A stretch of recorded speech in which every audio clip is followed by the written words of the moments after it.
Trapped in a suffocating darkness, a confused spirit notices a faint, shimmering light appearing. A swish sounds as a window opens, revealing Reynos, a light blue-haired man celebrating a successful research experiment. Voices congratulate Reynos as the master of the magic tower, while the observer wonders about this familiar name. The observer recognizes the blue-haired man as a magic teacher from a novel read in a past life. Shock sets in as the observer realizes they have entered the fictional world, standing directly before Reynos. Surveying the luxurious room, the observer ponders which character they have possessed while Reynos approaches them warmly. Reynos offers a gentle smile and reassurance, leading the observer to hope they are the story's female protagonist. As Reynos coaxes them out, the observer worries about the hardships the heroine must face in the beginning. A joyous Reynos lifts the observer high, but they scream in horror upon seeing their own flipper-like hands. Reynos introduces himself as father to the creature, a small, blue, sweating penguin-like bird that stares back bewildered. The observer realizes they are in the novel Mr. Wolf, I Can't Eat, featuring a werewolf protagonist. The plot involves a werewolf who is cured by the heroine, leading him to leave a permanent imprint. This imprint acts as a one-sided love contract, forcing the werewolf to forever serve the one they marked. In her previous life, a brown-haired girl in a hospital bed read this novel to pass the time. While eating, the girl felt deep pity for the heroine's intense struggles and difficulties within the dark romance. Back in the new reality, Reynos decides to name the shocked bluebird Adelia, after an Adelie penguin. Adelia's mind reels with panic as she tries to process the absurdity of her current avian situation. Looking in a mirror, Adelia questions why a penguin would even exist in a romance novel filled with beastmen. Staring at her reflection, she cannot deny the nonsense of her new life as a flightless bluebird. Reynos smothers his little princess in a tight hug, much to the penguin's silent and soul-shattering distress. Adelia realizes she isn't the heroine or any other female human, but merely a small pet bird. The crushing truth is finalized as she accepts her reincarnation as a simple, flightless pet penguin. Adelia weeps upon learning she wasn't born naturally, but was instead created within a magical research laboratory. In a fit of despair, the little blue penguin cries out against the author's strange obsession with birds. Despite the initial shock, Adelia eventually adapts to her pampered life, feasting on cookies and strawberry-topped cakes. Reynos returns home and warmly greets Adelia, worried that his daughter might have been bored throughout the day. As Reynos offers a swim, Adelia reflects on 4 years of being raised with his absolute care and devotion. A shalalala sound accompanies a lavish buffet filled with fish and bread, curated exclusively for the penguin's tastes. Adelia's pampered lifestyle even includes custom clothing, shown here as she models a frilly yellow skirt. Every environment, including the clear blue swimming pools, is meticulously designed for her comfort and penguin needs. Despite the luxury, Adelia yearns for her human form as she gazes out at the lonely night sky. Feeling isolated at night, she makes a desperate wish to become a beastman capable of a human transformation. Adelia's reflections are interrupted when Reynos approaches her, mentioning something he had previously overlooked. Reynos expresses relief that his daughter is just a penguin,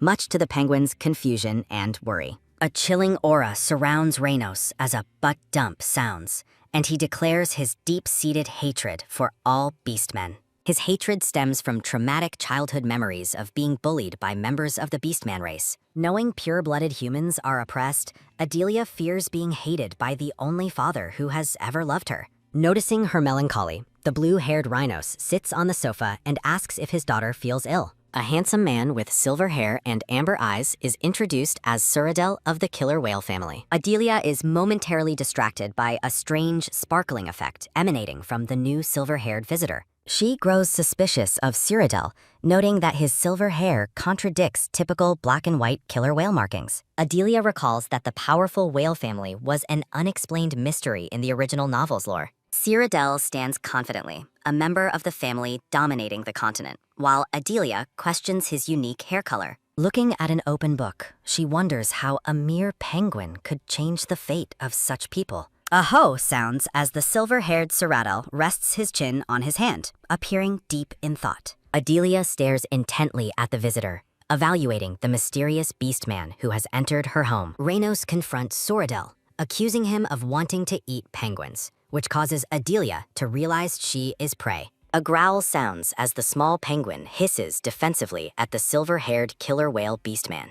A pft sounds as Cyrodiil smirks, noting he's never actually eaten a penguin, further startling the little bird. A sigh sounds as Cyrodiil wonders why people are scared of him, while Rhinos suggests his weird laugh. Cyrodiil gazes at the blue penguin, curious about what the little Adelia thinks of his sudden arrival. His curiosity gets the better of him as a quick poke sounding against Adelia's round, soft side. Indignant chirps and puffs sound as the penguin fumes over the silver-haired man's blatant and persistent rudeness. Cyrodiil playfully offers his finger to her beak, while Adelia internally threatens to bite his meddling hand. Losing her patience, a sharp bite down sounds as Adelia clamps her beak firmly onto Cyrodiil's outstretched finger. Shock follows the sudden pain as a rhythmic dripping sounds from the wound, leaving Cyrodiil completely stunned. Adelia recoils in horror, a startle sounding as she realizes the messy consequences of her impulsive, defensive bite. A magical shine sounds as Cyrodiil heals his hand, noting something unsettling about the small bird's intense spirit. He finds her crazy, childlike eyes fascinating, while Adelia watches him with mounting suspicion and utter bewilderment. Following their strange first meeting, the silver-haired Cyrodiil becomes a persistent presence that Adelia cannot easily escape. His voice echoes through the grand palace gardens, announcing his unwelcome return to visit the little blue penguin. Adelia's annoyance boils over as a low grue sounds, though Cyrodiil finds her energetic spirit quite charming. Adelia glares with pure hostility, but the silver-haired man remains completely unfazed by the penguin's clear rejection. True to his word, Cyrodiil returns the next day, determined to win over the extremely reluctant flightless bird. Despite his efforts to offer tea, Adelia stubbornly turns away, choosing to completely ignore his presence once again. Another day brings more cheerful greetings from Cyrodiil, who remains undeterred by the penguin's cold, silent treatment. Exhausted by the constant attention,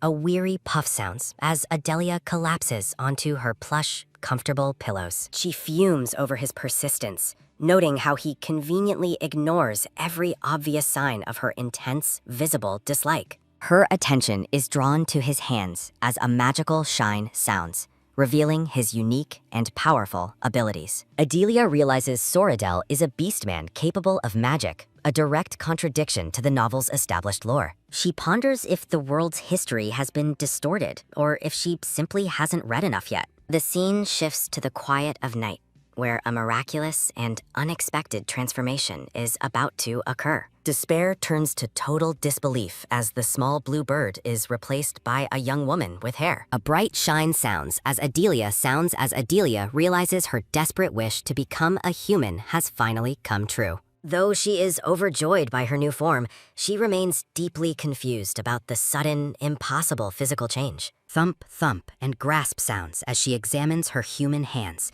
her heart racing with intense nervous energy. Terror strikes as she remembers Rhinos' hatred for beastmen, prompting her to plan a very desperate escape. Her heart leaps as a startle sounds when Rhinos suddenly calls out for her from behind the door. Panicked, Adelia realizes she cannot let her father see her human form and prepares to flee the room. A sudden thud sounds as she clumsily leaps from the balcony, desperate to hide her new human identity. Tears stream down her face as a quick dash sounds, her only goal being to find immediate safety. She expected a brief departure, but her journey into the human world takes an immediate and dark turn. Adelia finds herself bound and gagged as muffled sounds escape, the victim of a sudden, cruel kidnapping. She laments her terrible luck, having lost her freedom and her emergency money in less than 1 hour. Outside the carriage, a sinister caca sounds as kidnappers discuss selling their prize to the powerful whale family. Adelia's blood runs cold as she wonders if Cyrodiil is the one orchestrating her sudden capture and disappearance. She questions how he could possibly recognize her human form since he only knew her as a penguin. The silver-haired Cyrodiil arrives to meet the criminals, asking if they have brought the beastman he was searching for. A startle sounds as he pulls back the curtain,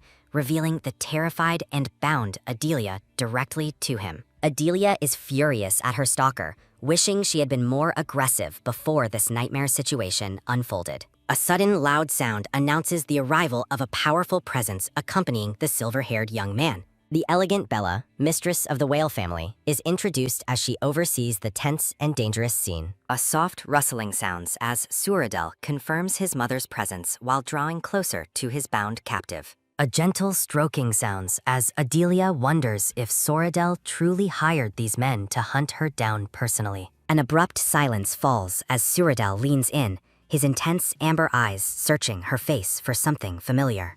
He expresses a strange, lingering feeling of recognition, as if they have already known each other for years. Sinister laughs and screams sound as Bella turns her fury on the kidnappers for their disrespectful, violent behavior. A panted breath sounds as Bella orders the immediate arrest and imprisonment of the criminals for their actions. Turning toward Adelia, a soft turn sounds as Bella offers a sincere apology for the dangerous, terrifying ordeal. Adelia is momentarily struck by the woman's overwhelming charisma as Bella offers a comforting and warm smile. A silence sounds as Adelia ponders her situation, her human face reflecting deep internal conflict. She realizes that while people are searching for her, being found this way is far from ideal. A nervous feeling sounds as she worries if Reynos will ever accept her as a beastman. Adelia considers her remaining options while observing Suradel and his mother standing together confidently. The elegant Bella stands before the two young people in the lush garden of the whale estate. Bella admits she doesn't know how to revert Adelia to animal form, making a return home impossible. Adelia's glowing blue eyes betray her fear of hurting those she loves by being unable to transform.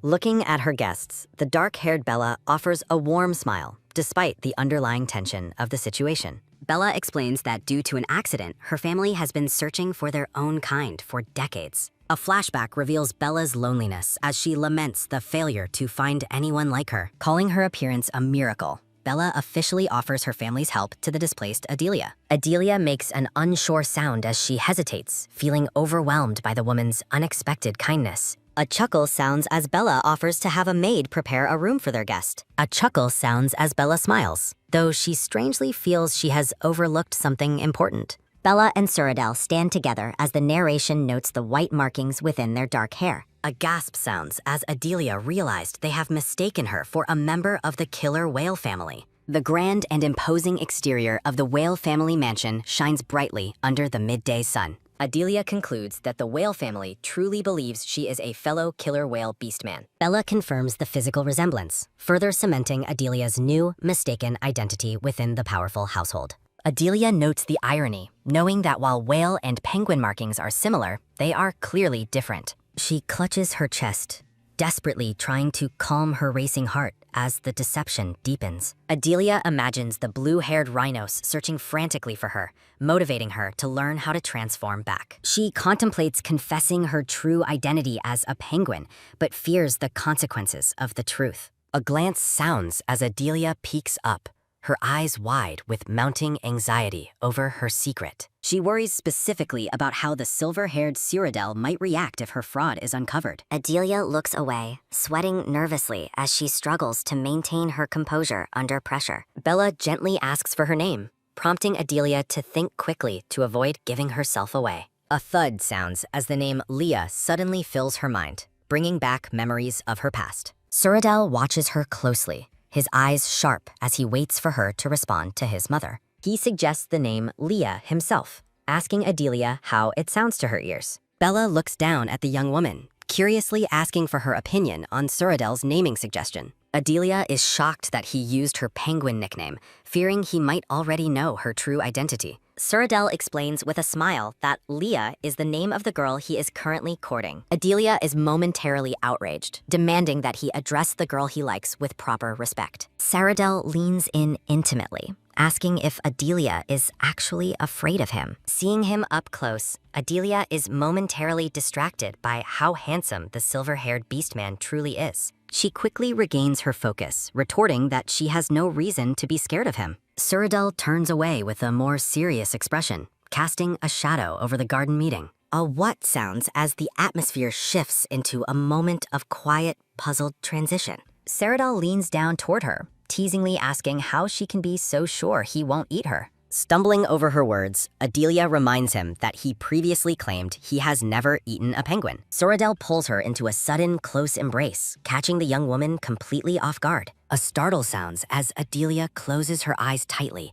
panicked by his sudden and overwhelming proximity. A rustle sounds as Soredel's hand moves to gently brush against her dark hair. He lifts her chin, staring directly into her eyes with an intense and unreadable gaze. He asks if she is nervous about him eating her, causing Adelia to react with wide-eyed shock. Soradel laughs and calls her easy to trick, while a furious Adelia calls him a total fraud. Adelia fumes with rage, resenting how he continues to mess with her just as he did before. Soradel looks at her with a smirk, wondering what he should do with his Leah. He declares his preference for this human version of Leah over the original one he knew. Adelia is gripped by sudden panic, realizing the immense danger of her current situation. A haunting memory of her father's words about the permanence of insanity echoes through her mind. Within the luxurious estate, Soradel informs his mother that he has already arranged for Adelia's accommodation. The silver-haired young man offers a serene smile, seemingly pleased with the outcome of their plan. Sourdel and Bella discuss how suspiciously well their new guest communicates, despite her supposed lack of human experience. Bella theorizes that Adelia possessed a mature mind even as an animal, lamenting the intelligence that brings such pain. Despite lacking proof of her animal form, Sourdel argues that Adelia's unique hair patterns clearly mark her as a whale. Adelia stands amidst a blooming garden, her long, patterned hair flowing beautifully as she adjusts to her new identity. Bella questions why Sourdel gave the girl the same name as the penguin he visited so obsessively every day. Sourdel simply smiles, claiming he chose the name Leah purely because it is one he deeply likes. A playful chuckle sounds as Bella teases her son, doubting he could have truly fallen in love at first sight. Over tea, Bella decides they will keep Adelia within the whale family to closely monitor her behavior. A soft hue sounds as Bella reflects on how this miracle has brought hope to their fading bloodline. Sourdel remains silent, his amber eyes reflecting a hidden depth of thought regarding the girl he has claimed. Dark thoughts of obsession fill the air as Bella grapples with the heavy burden of being the last of her kind. A grim flashback reveals Bella standing alone in a room of fallen bodies, a testament to her family's dark history. The shadow of the past looms large as Bella remembers the pained resolve required to survive her earlier years. Returning to the present, Bella expresses a fierce desire to never endure that hollow, terrible feeling ever again. A rustle sounds as Sourdel warns his mother not to force the weight of her maternal expectations onto Leah. Bella imagines a bright future for Leah, hoping the girl finds a spouse who brings her genuine happiness. Surprised by the shift in conversation, Bella looks at her son and questions his own future. Sourdel leans in with a smirk, asking his mother if she truly expects him to consider marriage now. Bella is momentarily shocked, recalling how her son had previously sworn off the idea of ever finding a partner. A light chuckle sounds as she asks if he has finally succumbed to the power of love at first sight. Sourdel offers a charming, enigmatic gaze, neither confirming nor denying the true nature of his feelings for Leah. He teases his mother, asking if she is genuinely pushing for him to finally get involved with someone. Bella beckons him closer, her expression shifting toward a more stern and authoritative parental tone. A quick whoosh sounds as her hand moves through the air, catching her son completely off guard. A sharp smack sounds as Bella delivers a playful but firm blow to Sourdel's shoulder in a moment of chibi frustration. A stinging feeling sounds as Sourdel winces, while his mother fumes over his dismissive and teasing attitude. Bella demands to know if he regrets the family bond they share with her and his father, Primo. Sweating nervously, Sourdel stammers that the two situations are entirely different, trying to avoid his mother's further wrath. The tension breaks with a light-hearted laugh as the two share a rare moment of genuine family levity. A soft rustle sounds as Bella instructs her son to take Leah to the market the following day.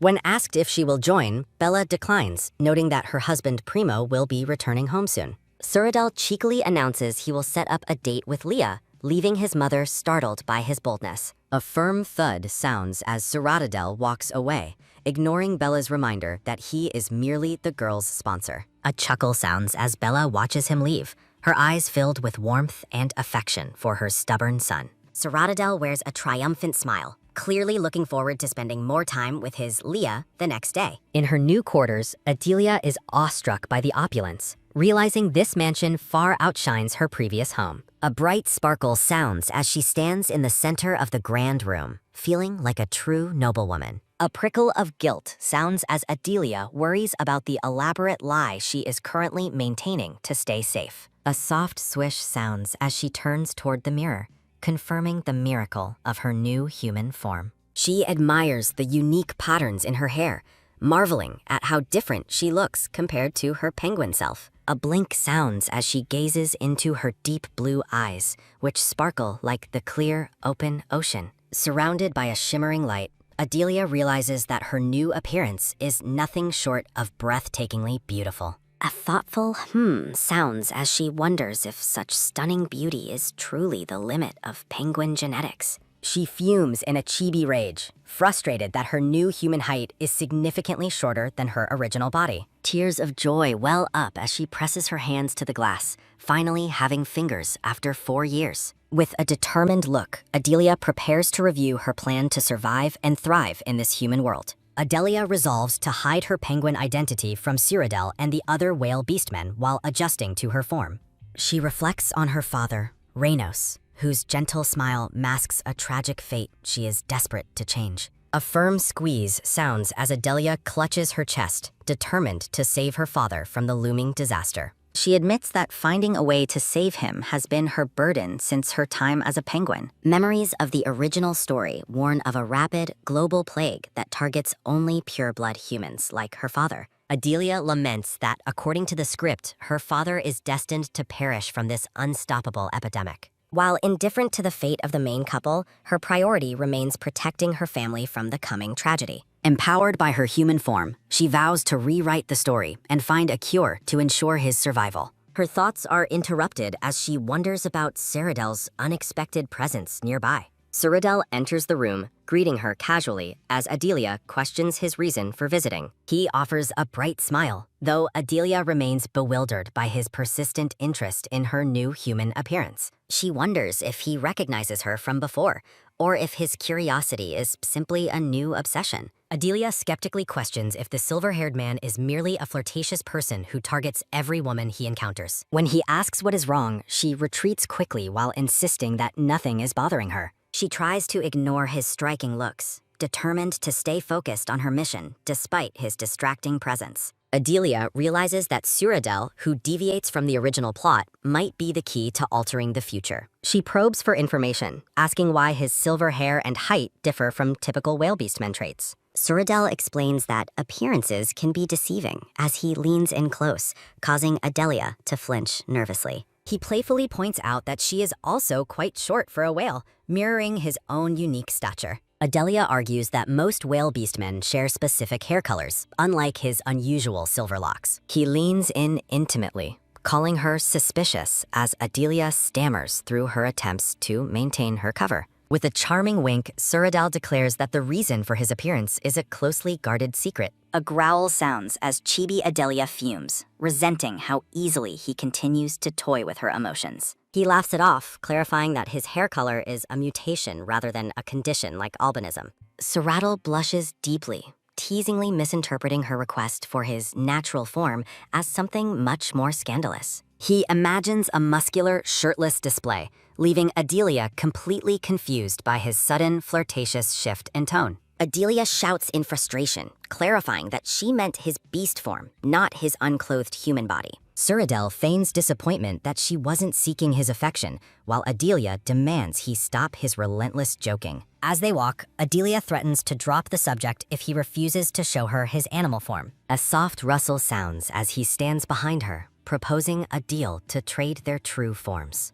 Adelia hesitates, repeating the lie that she has no knowledge of how to transform back into an animal. She realizes the danger of her secret, knowing she can never reveal her true identity as a penguin. She remembers how he once looked at her penguin self, wondering how he would react to the truth. Cyrodiil maintains his charming smile, keeping his thoughts hidden behind his warm, amber eyes. He mentions a forgotten detail, shifting the conversation as they stand within the ornate hallway. He suggests traveling to an island to practice her transformation, illustrating a place surrounded by killer whales. Panic grips Adelia as she imagines being trapped on an island where her penguin identity would be exposed. She begs to stay, but Cyrodiil insists that a whale requires water to practice transforming properly. A soft squeeze sounds as he takes her hands, arguing that such a powerful creature cannot remain confined. Adelia trembles with anxiety, desperately trying to figure out how to transform and escape before they depart.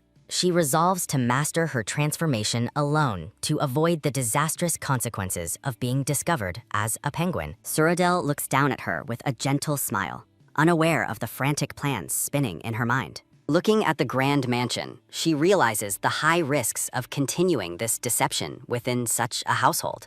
She notes that few whale beastmen exist, while icons of common animal spirits float above the mansion's servants. Flashbacks reveal that beastmen who overexert themselves are forced back into their animal forms by fatigue. Adelia ponders how the whale family uses magic despite their historical inability to stay in the capital. She recalls the traits of other species, like the dexterous elephant craftsman and the scandalous, beautiful fox beastman. While she wonders if whales possess magical traits, Cyrodiil announces he has a question of his own. He stares at her with an intense, unreadable gaze that makes Adelia's heart race with apprehension. Adelia is startled when he laughs at her suggestion that she should address him with formal titles. Cyrodiil leans in close, suggesting to Leah that they should move past stiff, formal titles. Horror fills Leah as she rejects the idea of using embarrassing nicknames, threatening to sleep outdoors instead. Cyrodiil laughs softly, explaining that he only desired a cute nickname to bridge the distance between them.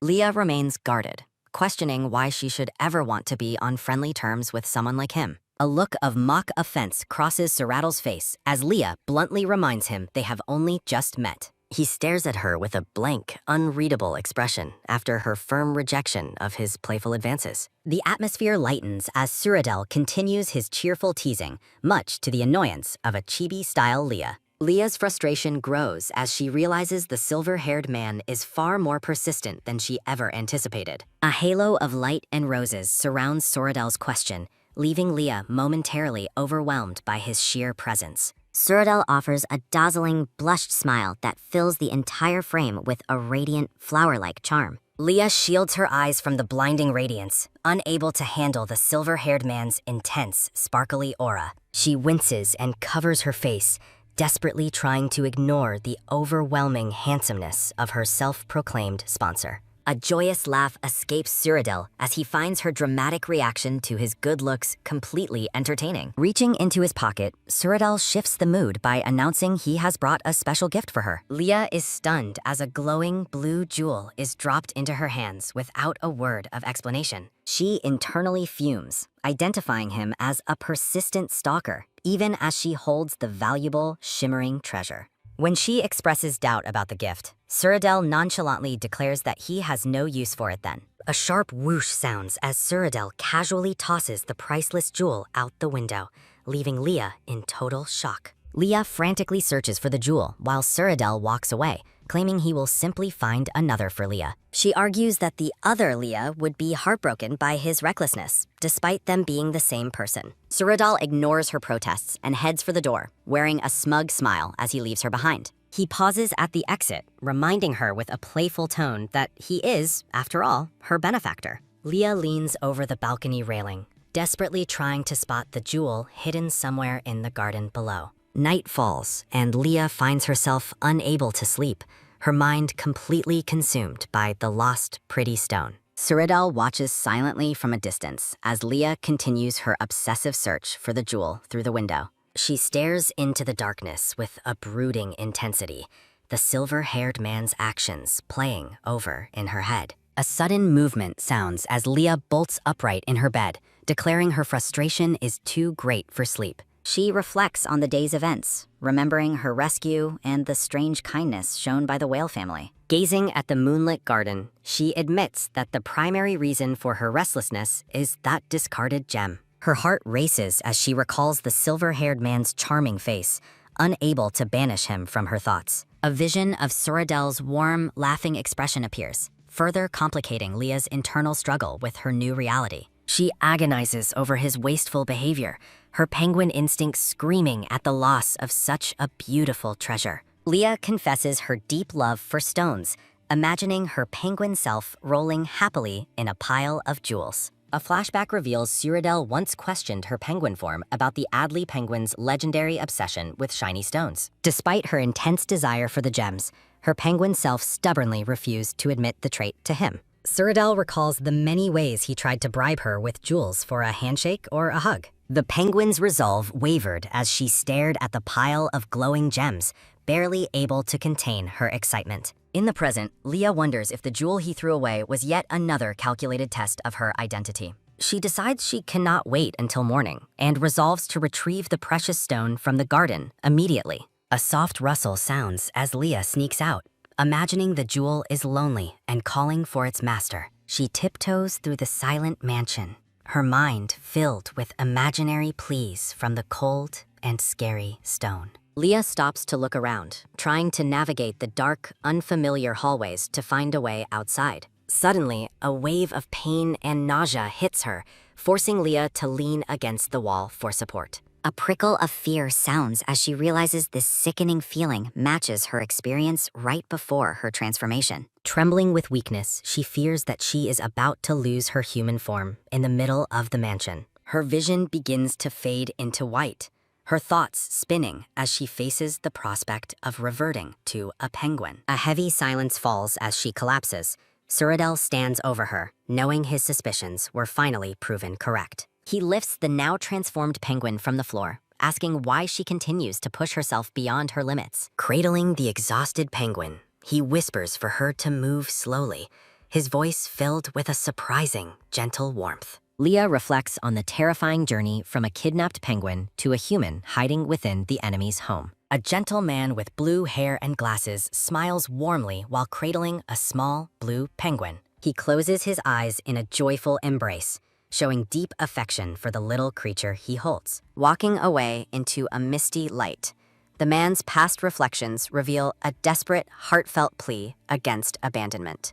A tiny squeak sounds as the penguin trembles uncontrollably, gripped by a sudden and overwhelming sense of fear. Cyrodiil's gentle hands cradle the shivering penguin as he offers quiet, reassuring words of comfort to her.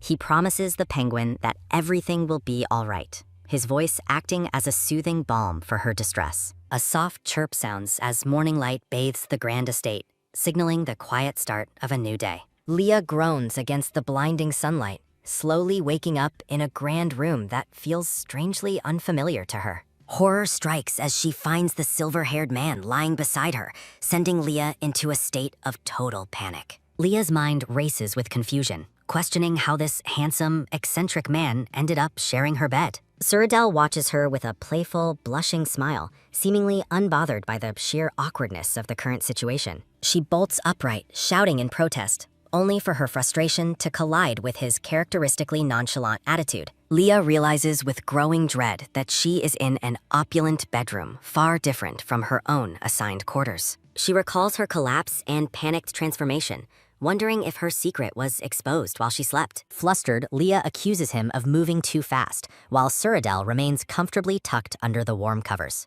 Cyrodiil counters her outburst by pointing out that she is actually the one currently in his bed. Stunned, Leah claims total amnesia regarding how she ended up in his private room after her collapse. He explains that new beastmen often suffer from fevers or hallucinations that cause them to wander aimlessly. Relief washes over Leah as she assumes her penguin form remained a secret during her late-night episode. She offers a sheepish apology for her intrusion, her embarrassment plain as she looks away from him. Cyrodiil gazes at her with a soft, affectionate expression that makes Leah's heart skip a beat. In a comical moment, Chibi Leah raises a shield to block Cyrodiil's relentless barrage of heart-shaped arrows. He sincerely apologizes for failing to care for her properly, catching Leah completely off guard with his earnestness. Leah questions his sudden change in tone, finding his apology even more confusing than his usual jokes. A soft rustle sounds as he reaches out, firmly taking her hand to emphasize his serious intent. He holds her hand tightly against a backdrop of blooming flowers,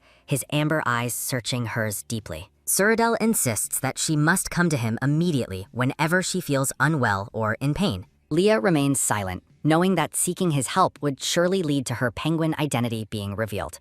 He presses her for a promise, his gaze intense as he awaits her response to his heartfelt request. Leah stubbornly rejects his concern, insisting she can manage her own health without any outside assistance. Suradal's playful grin returns as he produces a familiar brown pouch, catching Leah's immediate attention. Shock fills her as she recognizes the emergency cash that the kidnappers had stolen from her previously. He teases her by holding the bag out of reach while Leah frantically jumps to retrieve it. His expression suddenly hardens into one of genuine worry, catching Leah by surprise with his sudden intensity. She hesitates, unnerved by how difficult it is to read him when he stops his constant joking. Leah finally yields to his request, though she admits his serious demeanor is quite unsettling for her. Handing over her money, he suggests an exciting activity to pass the time before breakfast begins. A gasp sounds as Leah hugs her bag of coins, curious and apprehensive about his next plan. Suradal claps his hands with a bright smile, announcing they will use teleportation for their morning outing.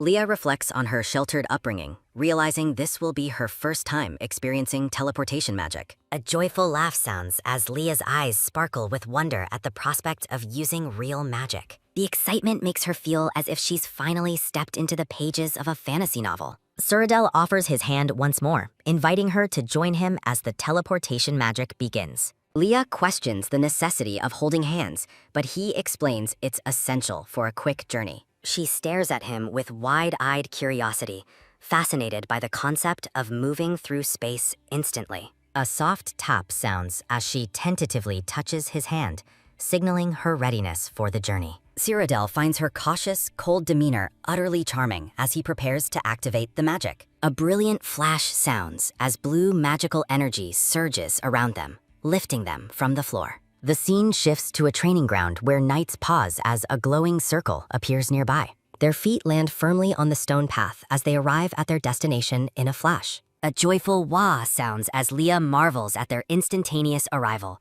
fascinated by her first experience with teleportation magic. The atmosphere turns heavy as several knights tremble in fear, prompting Leah to ask if Cyrodiil is the cause. Leah questions if he torments the staff, imagining the knights fleeing while a chibi Cyrodiil casually cooks a meal. Cyrodiil leans in with a sly grin, challenging Leah to point out exactly who is supposedly avoiding him. Leah hesitates, worried that choosing the wrong person would be a total disaster for the poor knight involved. He playfully pressures her to identify someone, while Leah privately labels him a relentless staff tormentor in her mind. When Cyrodiil suggests questioning them one by one, Leah panics at the thought of the chaos he might cause. To save the group, Leah impulsively points her finger at a random target, silently apologizing for the upcoming trouble. Her finger lands on a hulking, red-haired knight who stares back in shock while his comrades sigh in relief. Cyrodiil questions the knight's behavior, but Leah quickly redirects him by asking if the man is a flying squirrel beastman. Cyrodiil looks surprised, noting that most people don't expect a rodent beastman to possess such a massive, muscular frame.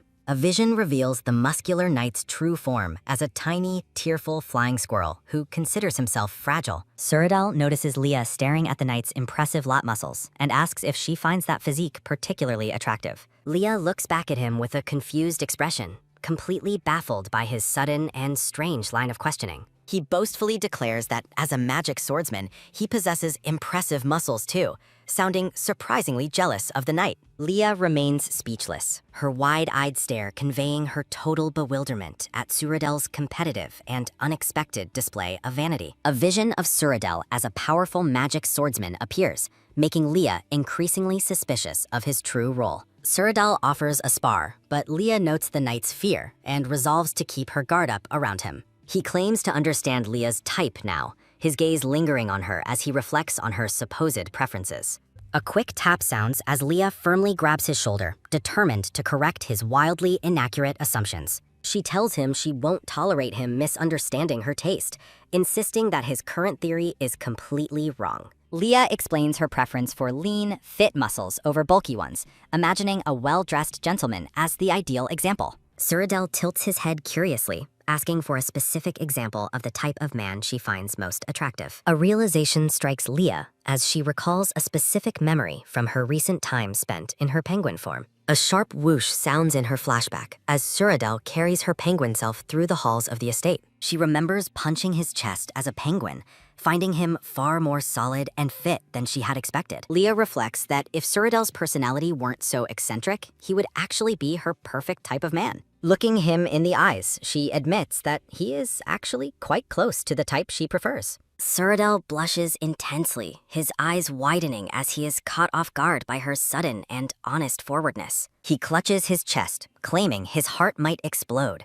but Leah bluntly reminds him that such a thing is impossible. A warm laugh sounds as he beams at her, genuinely delighted by the intensity of her focused, honest gaze. Leah laughs along with him, realizing she can never quite match his overwhelming energy and constant, playful intensity. He asks Leah to stay with the knights while he heads off for a brief meeting with the commander. Suridel walks away with a wave, promising to return quickly after finishing his business with the knight commander. Leah stands by the railing, reflecting on how quickly time passes whenever she is busy talking to Suridel. A soft rustle sounds behind her, catching Leah's attention and making her turn around with a look of surprise. 3 knights approach her cautiously, asking if she is the new whale beast man who has recently joined their ranks. A gulp sounds as the lead knight asks Leah if she is being harassed by the eccentric Sir Suridel. Leah denies the harassment, confused by their worry until they point out Suridel was smiling far too much earlier. Leah mentions his constant smiling,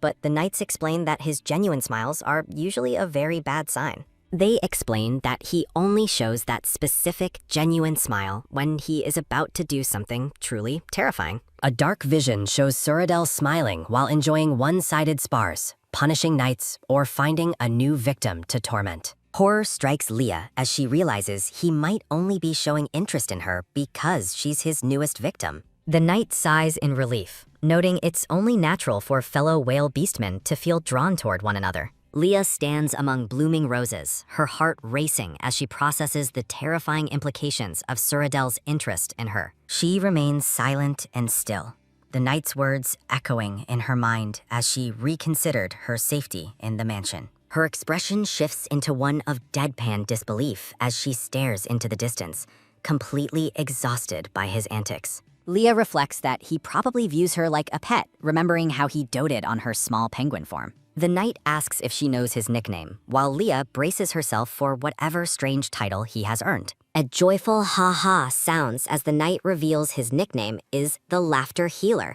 leaving Leah in stunned silence. The knight explains that Suridel earned his nickname by repeatedly beating and healing knights without ever losing his smile. A chilling vision shows Suridel beaming brightly, while the knight clarifies he never stops smiling during his terrifying training sessions. Horror washes over Leah as she realizes Suridel is truly unstable and decides they must flee immediately for their own safety. A soft step sounds as Suridel suddenly reappears behind Leah, curiously asking what the group was just discussing so intensely. The knights panic and frantically plead with Leah not to reveal their conversation to the eccentric, silver-haired swordsman. Thinking quickly, Leah avoids disaster by complimenting Suridel's legendary sword skills, claiming the knights were praising his immense talent. A mischievous grin spreads across Leah's face as she realizes she has the perfect opportunity to playfully tease him. Leah challenges him to demonstrate a spar, while the knights look on in absolute terror at the looming threat of training. Chibi Leah hunts for a sparring partner, while the terrified knights desperately signal for her to pick anyone but them. Noting their obvious distress, Leah kindly backs down from her request,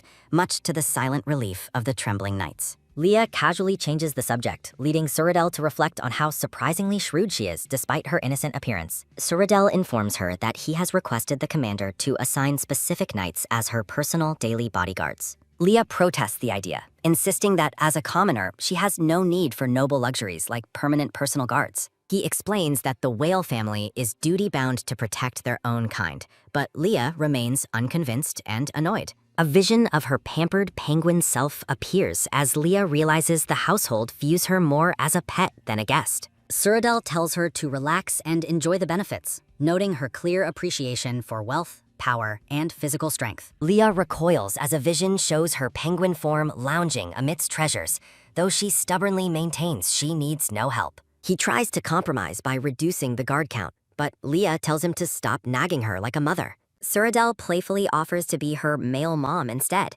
earning him a blunt and immediate declaration of hatred from Leah. When he brings up her earlier confession, Leah clarifies that she only liked his physical appearance, not his eccentric personality. Suradel acts wounded by her shallow interest in his body, sending Leah into a screaming fit of indignant denial. Watching from afar, the knights marvel at how casually Leah treats the dangerous man, a feat previously reserved for Lady Bella. Leah continues to resist his stubborn persistence regarding the guards, determined to maintain her privacy and her penguin secret. She recalls how difficult it was to evict a maid, fearing that a permanent bodyguard would eventually expose her identity. Leah clutches her head in frustration, desperately searching for a way to break through Seradel's relentless and annoying stubbornness. Her attention is suddenly caught by a figure in the distance, sparking a new and potentially helpful idea in her mind. A peach-haired knight stands nearby, gently interacting with a blue butterfly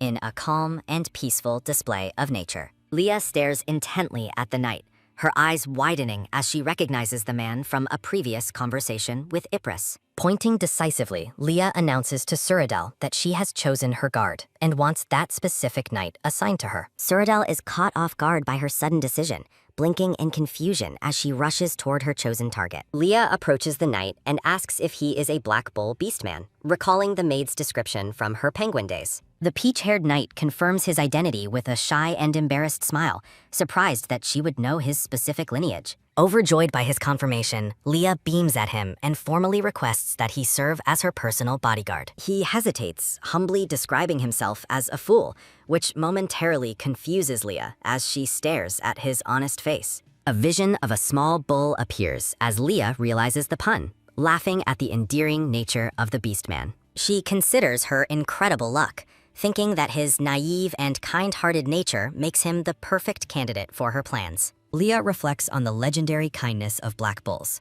knowing he is far too innocent to ever suspect her secrets. A quick grab sounds as she takes his hands in hers, sealing their new partnership with a bright and determined expression. She expresses her genuine excitement to work with him, surrounding the moment with flowers and a radiant, joyful energy. Leah secretly celebrates her choice, knowing Sir Hanu will never realize when she turns into a penguin right under his nose. Leah asks if he enjoys Korean food, while Suradel watches from the background, feeling excluded and increasingly jealous. Suradel watches Leah's enthusiastic reaction to the new knight with a suspicious and slightly annoyed look, wondering about their connection. The scene shifts to the elegant interior of Leah's room, where her new daily life in the mansion is set to begin. Now dressed in a lovely light green gown, Leah looks refreshed and ready to face the day's new challenges and interactions. Sir Hanu bows deeply and formally introduces himself, swearing to protect Leah's life with absolute loyalty and devotion. They share a light-hearted moment of laughter as Leah encourages him to relax and speak more comfortably with her. Hanu agrees to speak casually and mentions he has a personal request for her, catching Leah's curious attention. A flashback shows Ypres, the cow beastman maid, feeding Leah as a penguin while talking about her twin brother.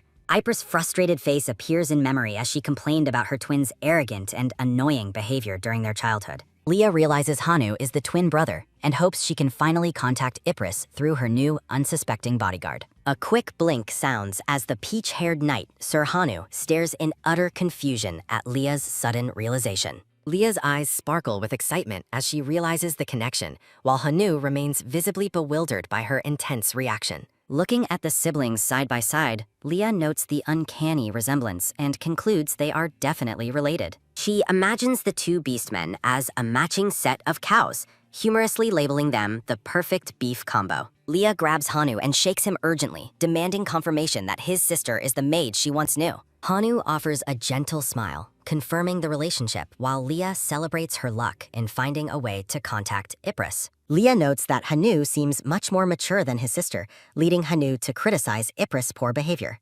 Hanu is left stunned and confused when Leah mentions meeting his sister before she ever took a human form. A sudden, firm grab sounds as Leah seizes Hannah's hands, refocusing his attention on her urgent emotional plea. Acting distressed, Leah claims she feels anxious and lonely in the mansion, hoping to convince Hanu to bring Ypres. Leah desperately tries to force herself to cry, cycling through sad thoughts to make her act more convincing. She briefly recalls the warmth of Suradel's embrace when he cared for her in her tiny penguin form. Her thoughts drift to her father, realizing how much she truly misses him despite her current safety. A soft rustle sounds as she clutches Hanna's hands, overwhelmed by the desire to return to her family. Crying amidst a field of roses, Leah reflects on her fear of being rejected for her new Beastman identity. Leah tells Hanu she can't stop crying when thinking of her father, making Hanu visibly uncomfortable and sympathetic. A quick swipe sounds as Leah wipes her eyes,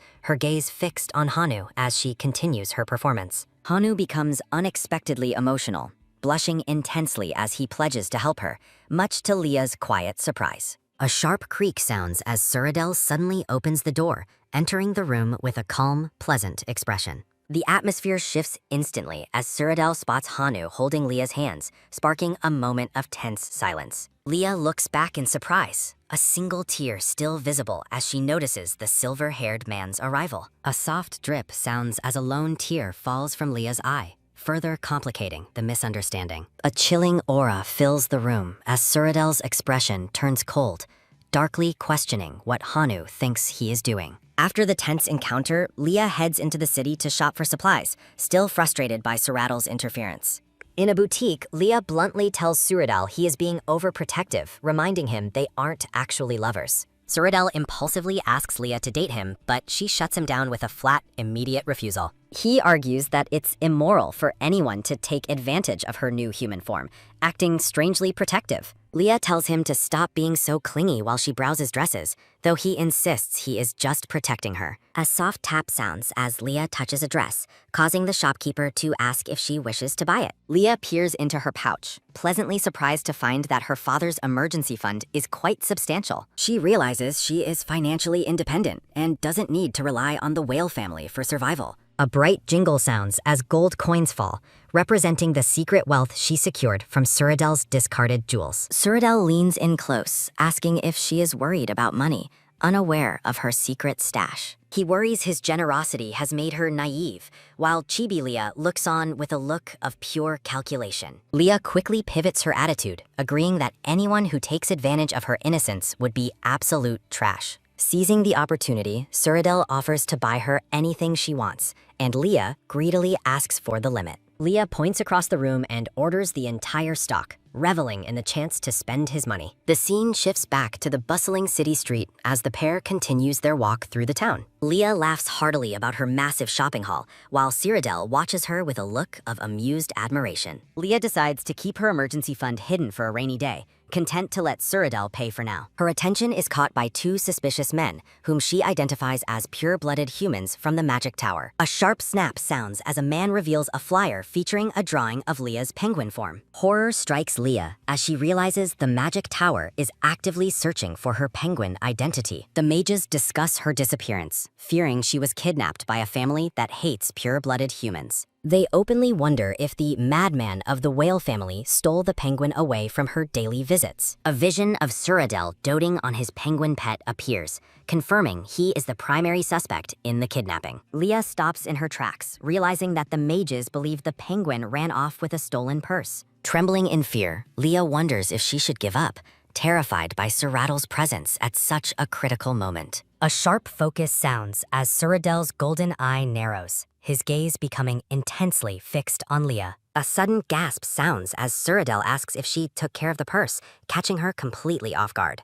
Suradel looks thoughtful, making Leah panic as she wonders if he's finally discovered her secret penguin identity. Leah's eyes widen in sheer terror, her body tensing as the weight of Suradel's potential realization hits her. Leah's panic intensifies as she desperately questions if they've truly figured out her double life as a penguin. Suradel points towards an approaching carriage, noting its arrival while Leah stares back at him with lingering confusion. The clattering of hooves sounds as the black carriage rolls down the cobblestone street toward the waiting pair. Leah sighs in relief that the newcomers haven't noticed them, though she remains curious about their unexpected presence. A sudden click sounds as a pair of polished black boots steps onto the stone pavement from the carriage. A sharp step sounds as a tall man with black hair and red eyes makes his presence known. Leah is stunned, recognizing the newcomer as Theodore, the legendary male protagonist from the story she once read. Narrative text confirms his identity as Theodore, the fated lead of the novel titled The Wolf Who Can't Eat. Theodore is introduced as a wolf beastman and the powerful heir destined to lead the formidable wolf family. A vision of Theodore and a blonde woman appears, hinting at the tragic and obsessive love story ahead. A sharp gasp sounds as Leah realizes that Cyrodiil and Theodore are actually acquainted with one another.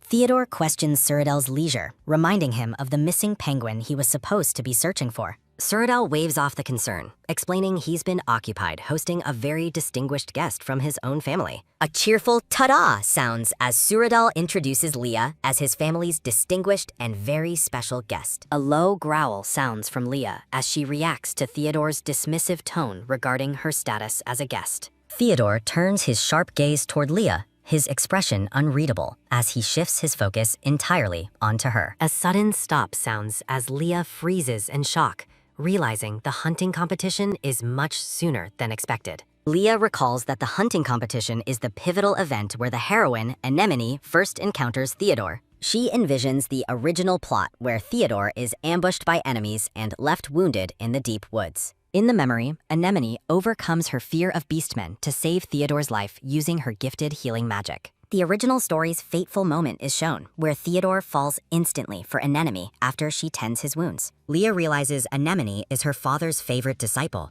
wondering if the girl is currently searching for her. She imagines Anemone frantically searching the city streets, clutching flyers in a desperate attempt to find her friend. Leah worries Theodore might actually die if Anemone is too busy searching for her to attend the competition. Leah hesitates, her face pale as she tries to find the right words to address the looming plot disaster. Overcoming her shyness, Leah bluntly asks Theodore if he's the type of person who falls in love easily. Cyrodiil looks at Leah in absolute shock, telling her she's completely lost her mind for asking such a question. A heavy boom sounds as Theodore expresses his disbelief, questioning if all whale beastmen are equally insane. Leah's inner thoughts swirl with guilt, feeling she must ensure the original heroine's safety over everything else. A sparkling energy sounds as Theodore contemplates the life-altering weight of receiving a marking from his savior. Leah stares intensely, realizing she'd never forgive herself if the original story's tragic fate befell the innocent heroine. An angry burst sounds as Leah points a finger, demanding Theodore retract his insults toward her and Bella. A quick turn sounds as Theodore walks away, mentioning his focus on winning the competition's mysterious prize. Theodore coldly explains that he needs the prize as insurance, denying that any member of his family is sick.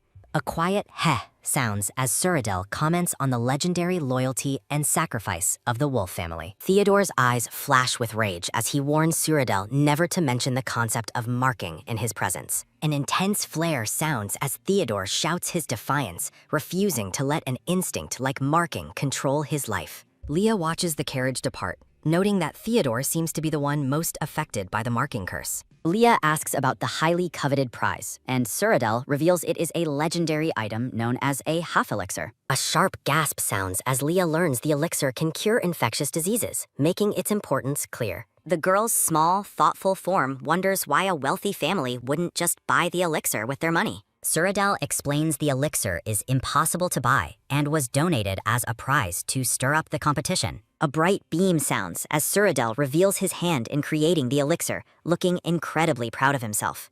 A soft gasp sounds as Leah realizes Cyrodiil intentionally set up a trap for the other beastmen. Cyrodiil casually mentions he is far too busy to actually participate in the upcoming hunting competition himself.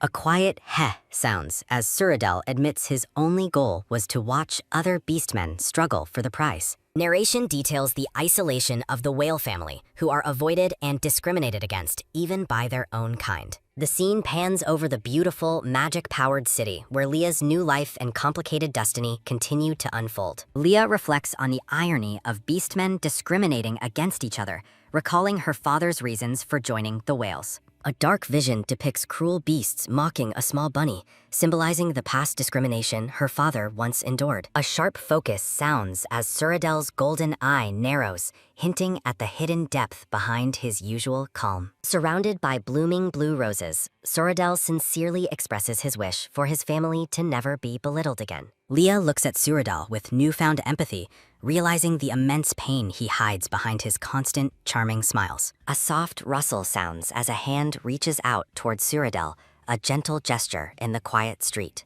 A soft tap sounds as Leah touches Cyrodiil's arm, surprising him with her sudden and earnest physical contact. Leah smiles brilliantly amidst pink roses, declaring she will protect him with her formidable power as a mage. Cyrodiil looks at her in silence, seemingly moved by her fierce determination to stand by his side. A sparkling light sounds as Chibi Leah lists her titles, asserting her strength to ensure no one looks down on him. Leah contemplates the half elixir, realizing its legendary healing power is the only way to save the protagonist, Theodore. Leah wonders how she can obtain the elixir, feeling discouraged by her lack of hunting skills for the competition. Cyrodiil advises Leah to avoid being so sweet to others, jokingly worried that more people will fall for her. Cyrodiil questions if she truly wants the elixir, and Leah admits the item's value is too great to ignore. A soft slide sounds as Cyrodiil shifts his gaze, looking at Leah with a playful yet affectionate expression.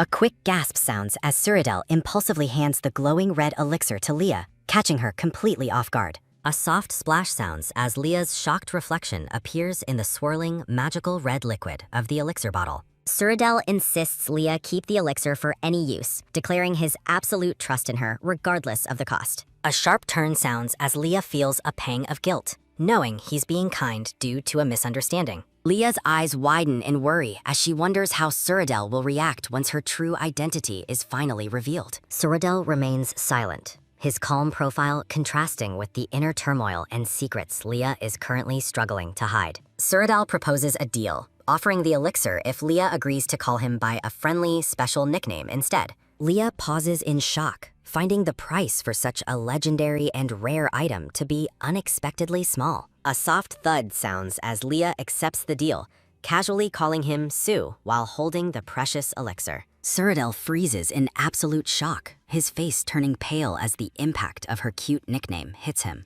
Leah maintains a blunt expression, telling him the deal is incredibly cheap for such a valuable, life-saving item. Leah recalls her plan to use the nickname to make him back off, finding his reaction unexpectedly dramatic. A low huff sounds as Leah demands he speak up, while Cyrodiil stands dazed by the new nickname. A soft glow sounds as Cyrodiil smiles happily, looking completely smitten as they walk together through the city. A sharp click sounds as Leah questions why he's bringing up her penguin self in such a strange way. A playful bubble sounds as Leah imagines his obsession with animals, predicting he'll go crazy for a beastman partner. Cyrodiil asks if she's jealous of her penguin form, causing Leah to walk away in a fit of annoyance. A quick turn sounds as Leah dismisses his teasing, telling him to think whatever he wants as she stomps. A soft throb sounds as Cyrodiil clutches his heart, seemingly overwhelmed by Leah's cold but cute dismissive attitude. The pair continues their walk in chibi form, with Leah grumpily leading while a doting Cyrodiil follows closely. Narrative text confirms Leah's growing frustration, highlighting her annoyance at Cyrodiil's playful and clingy behavior during their walk. The scene shifts to the massive, elegant whale family mansion, standing proudly under the warm glow of the sunset. A heavy step sounds as the pair enters the opulent hallway, greeted by several maids lining the corridor. A formal bow sounds as a butler welcomes them back, reporting that the head of the house has arrived. The butler explains the family head is currently eating, asking Cyrodiil and Leah how they wish to proceed next.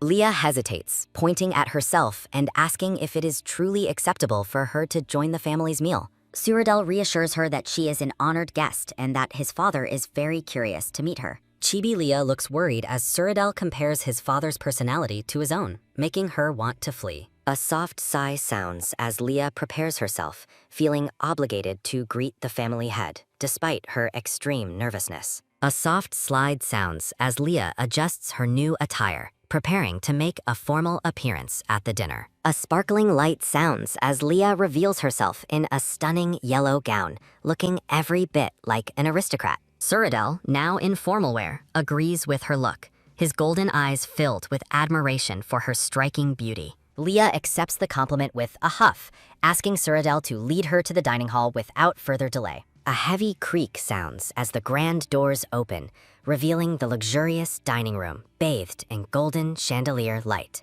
A soft glow sounds as the scene focuses on the long, empty table, setting the stage for an intense meeting. Bella, the black-haired woman in a red gown, warmly invites Cyrodiil and Leah to join her for dinner. As they enter the dining room, Cyrodiil introduces the elegantly dressed Leah to his silver-haired father. Leah observes the family head, recalling that he is supposed to be a legendary white-bearded whale beastman. She humorously imagines majestic figures like Santa and a Yeti, anticipating a magnificent display of facial hair. Chibi Leah sparkles with excitement, eagerly wondering just how impressive the head of the house's beard will be. A soft rustle sounds as the man wipes his mouth, hiding his face behind a white cloth. From behind, the silver-haired man watches as his son and their guest finally settle into the opulent dining hall. Leah's jaw drops in complete shock as the man reveals a perfectly smooth face with no beard in sight. Despite the missing beard, Chibi Leah notes that he still carries the immense dignity of the world's largest creature.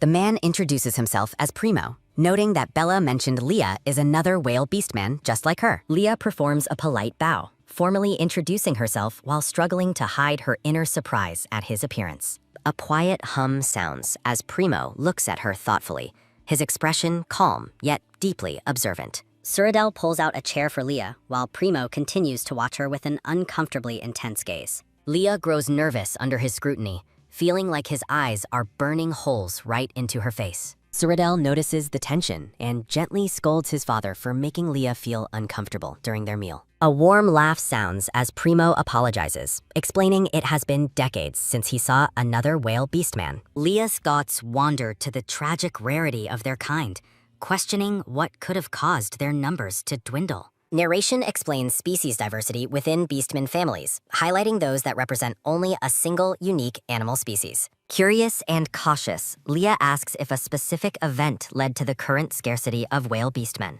Bella's expression darkens as she reveals they once had enough members to form an entire vibrant village. A heavy boom sounds as Bella stabs her plate, her eyes glowing with rage over an unforgivable past incident. Chibi Leah trembles as Bella blames shark beastmen for the devastation, her aura turning dark and menacing. Bella warns Leah to avoid shark beastmen at all costs, citing their irrational, instinctive desire to hunt whales. Leah's face pales with horror as she realizes she's become a target for predators she never even considered. Primo offers a reassuring smile, suggesting that mastering magic is the key to ensuring her safety from enemies. Leah laughs nervously, her mind racing as she realizes she lacks the very magic they believe will protect her. She envisions a terrifying shark chasing her penguin form, panicking over her inability to defend herself with magic. Watching the sunset over the grand estate, Leah considers fleeing the whale family earlier than she originally intended. A soft creak sounds as Leah enters a private room,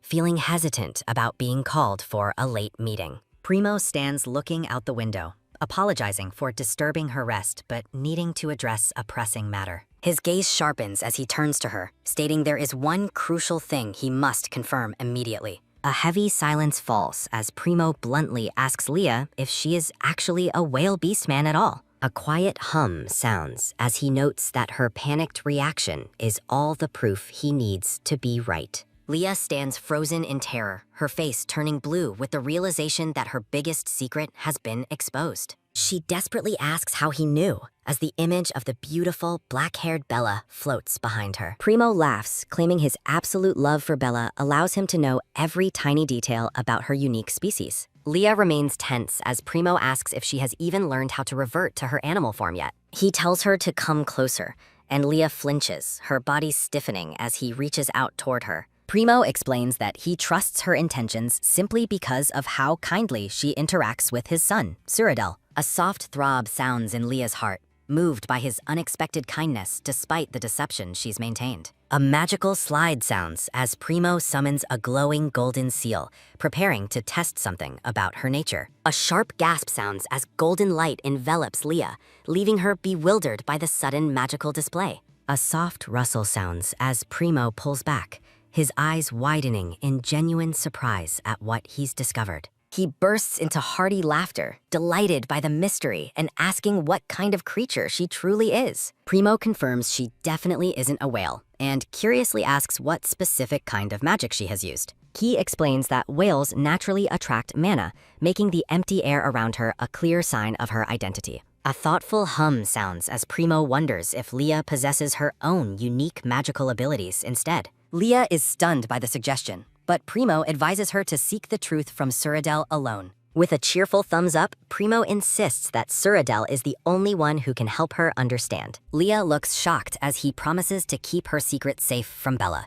deciding to trust her after all. The silver-haired man looks down at Leah, directly questioning what kind of beastman she truly is. Leah admits her kidnappers mistakenly thought she was a whale, and Primo promises to keep her secret for now. A soft rustle sounds as Leah hesitates, clutching her gloved hands nervously against her yellow gown. A sharp thud sounds as Leah impulsively shouts that she is a penguin beastman, leaving Primo completely stunned. Leah explains she is the runaway penguin and apologizes, imagining her father's tearful reaction to her absence. Primo bursts into hearty laughter, finally understanding his son's extreme and peculiar obsession with that specific penguin. Leah looks completely exhausted by the interaction, while Primo finds this sudden revelation to be incredibly interesting.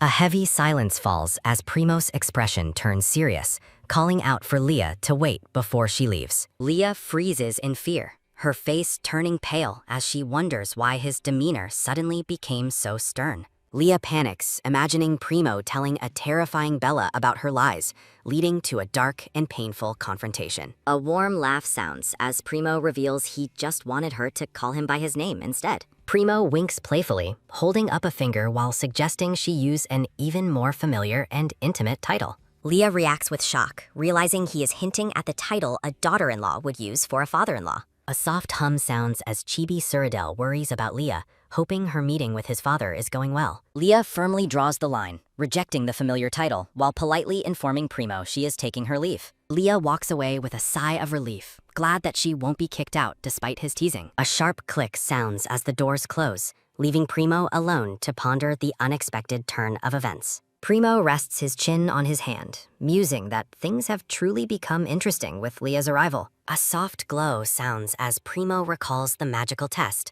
looking at his hand with a curious expression. Primo senses a unique bond between them, noting that Leah is the only one who doesn't fear Surada. A quiet hum sounds as Primo observes Leah's calm nature, noting her total lack of fear toward his son. A heavy growl sounds as a massive lion looms over a trembling rabbit, illustrating the aura most feel. Narrative text emphasizes Primo's shock, as he has never seen a beastman remain so calm in Suradel's presence. Primo reflects on the past, remembering how even he and Bella struggled to get used to Suradel's power. Leah stands with quiet dignity, while her penguin self remains determined and upright in the background. Primo wonders if her fearlessness is simply a natural trait of her identity as an Adelie penguin beastman. A soft thud sounds as Primo closes his book, finding himself unable to help being interested in Leah. A heavy thud sounds as Primo sits back, delighted by the prospect of a very interesting daughter-in-law. Suradel approaches Leah, asking her directly if she is curious about her potential to use magic. Leah reacts with wide-eyed excitement as Suradel suggests she might actually be able to wield magical power. A sparkling light sounds as Leah celebrates, wondering if her newfound magic is a special transmigrator's advantage. A sharp gasp sounds as Suradel teases her about being an orca, causing Leah to flinch in surprise. Suradel notes her eagerness to learn, while Leah admits she has always dreamed of wielding a magic staff. A soft throb sounds in Leah's heart as she wonders if Suradel's interest in her is tied to mana. Suradel suggests she visit the library tomorrow, promising her access to basic magic books to begin her studies. Suradel explains he'll be busy searching for the missing penguin, granting Leah freedom to roam the estate alone. Leah feels a pang of guilt, looking down as she realizes he is searching for her own animal form. A quick turn sounds as Leah agrees to practice her transformations, telling Suradel to come back safely. A soft spark sounds as Suradel conjures a purple flame, warning Leah not to do anything too dangerous. A soft slide sounds as Suradel produces a small blue box, wanting to give Leah something special. A sparkling light sounds as he reveals a magic ring, explaining it contains a summoning spell for emergencies. Suradel leans in close to whisper, his proximity causing Leah to look slightly dazed and flustered. Chibi Leah reacts with intense suspicion, wondering why Suradel is acting so strangely during their private moment. Leah is horrified by a cringe-worthy magical chant, declaring she would rather never use magic than say it. A sparkling glow sounds as Suradel laughs, noting it's better if she never has to call for him. A soft rustle sounds as Suradel pulls back, maintaining his playful and smug expression toward the annoyed Leah. Flowers bloom in the background as Cyrodiil presents the ring again, formally asking Leah to go out with him. Leah's face turns pale with disgust, reacting with pure horror to his overly cliched and cheesy romantic proposal. A low thud sounds as Cyrodiil kneels, shifting to a humorous roleplay as a subordinate presenting stolen goods. Leah plays along with a haughty smirk, finding his new, submissive attitude much more acceptable than his flirting. A soft click sounds as Cyrodiil slides a magic ring onto Leah's gloved finger, sealing their bond.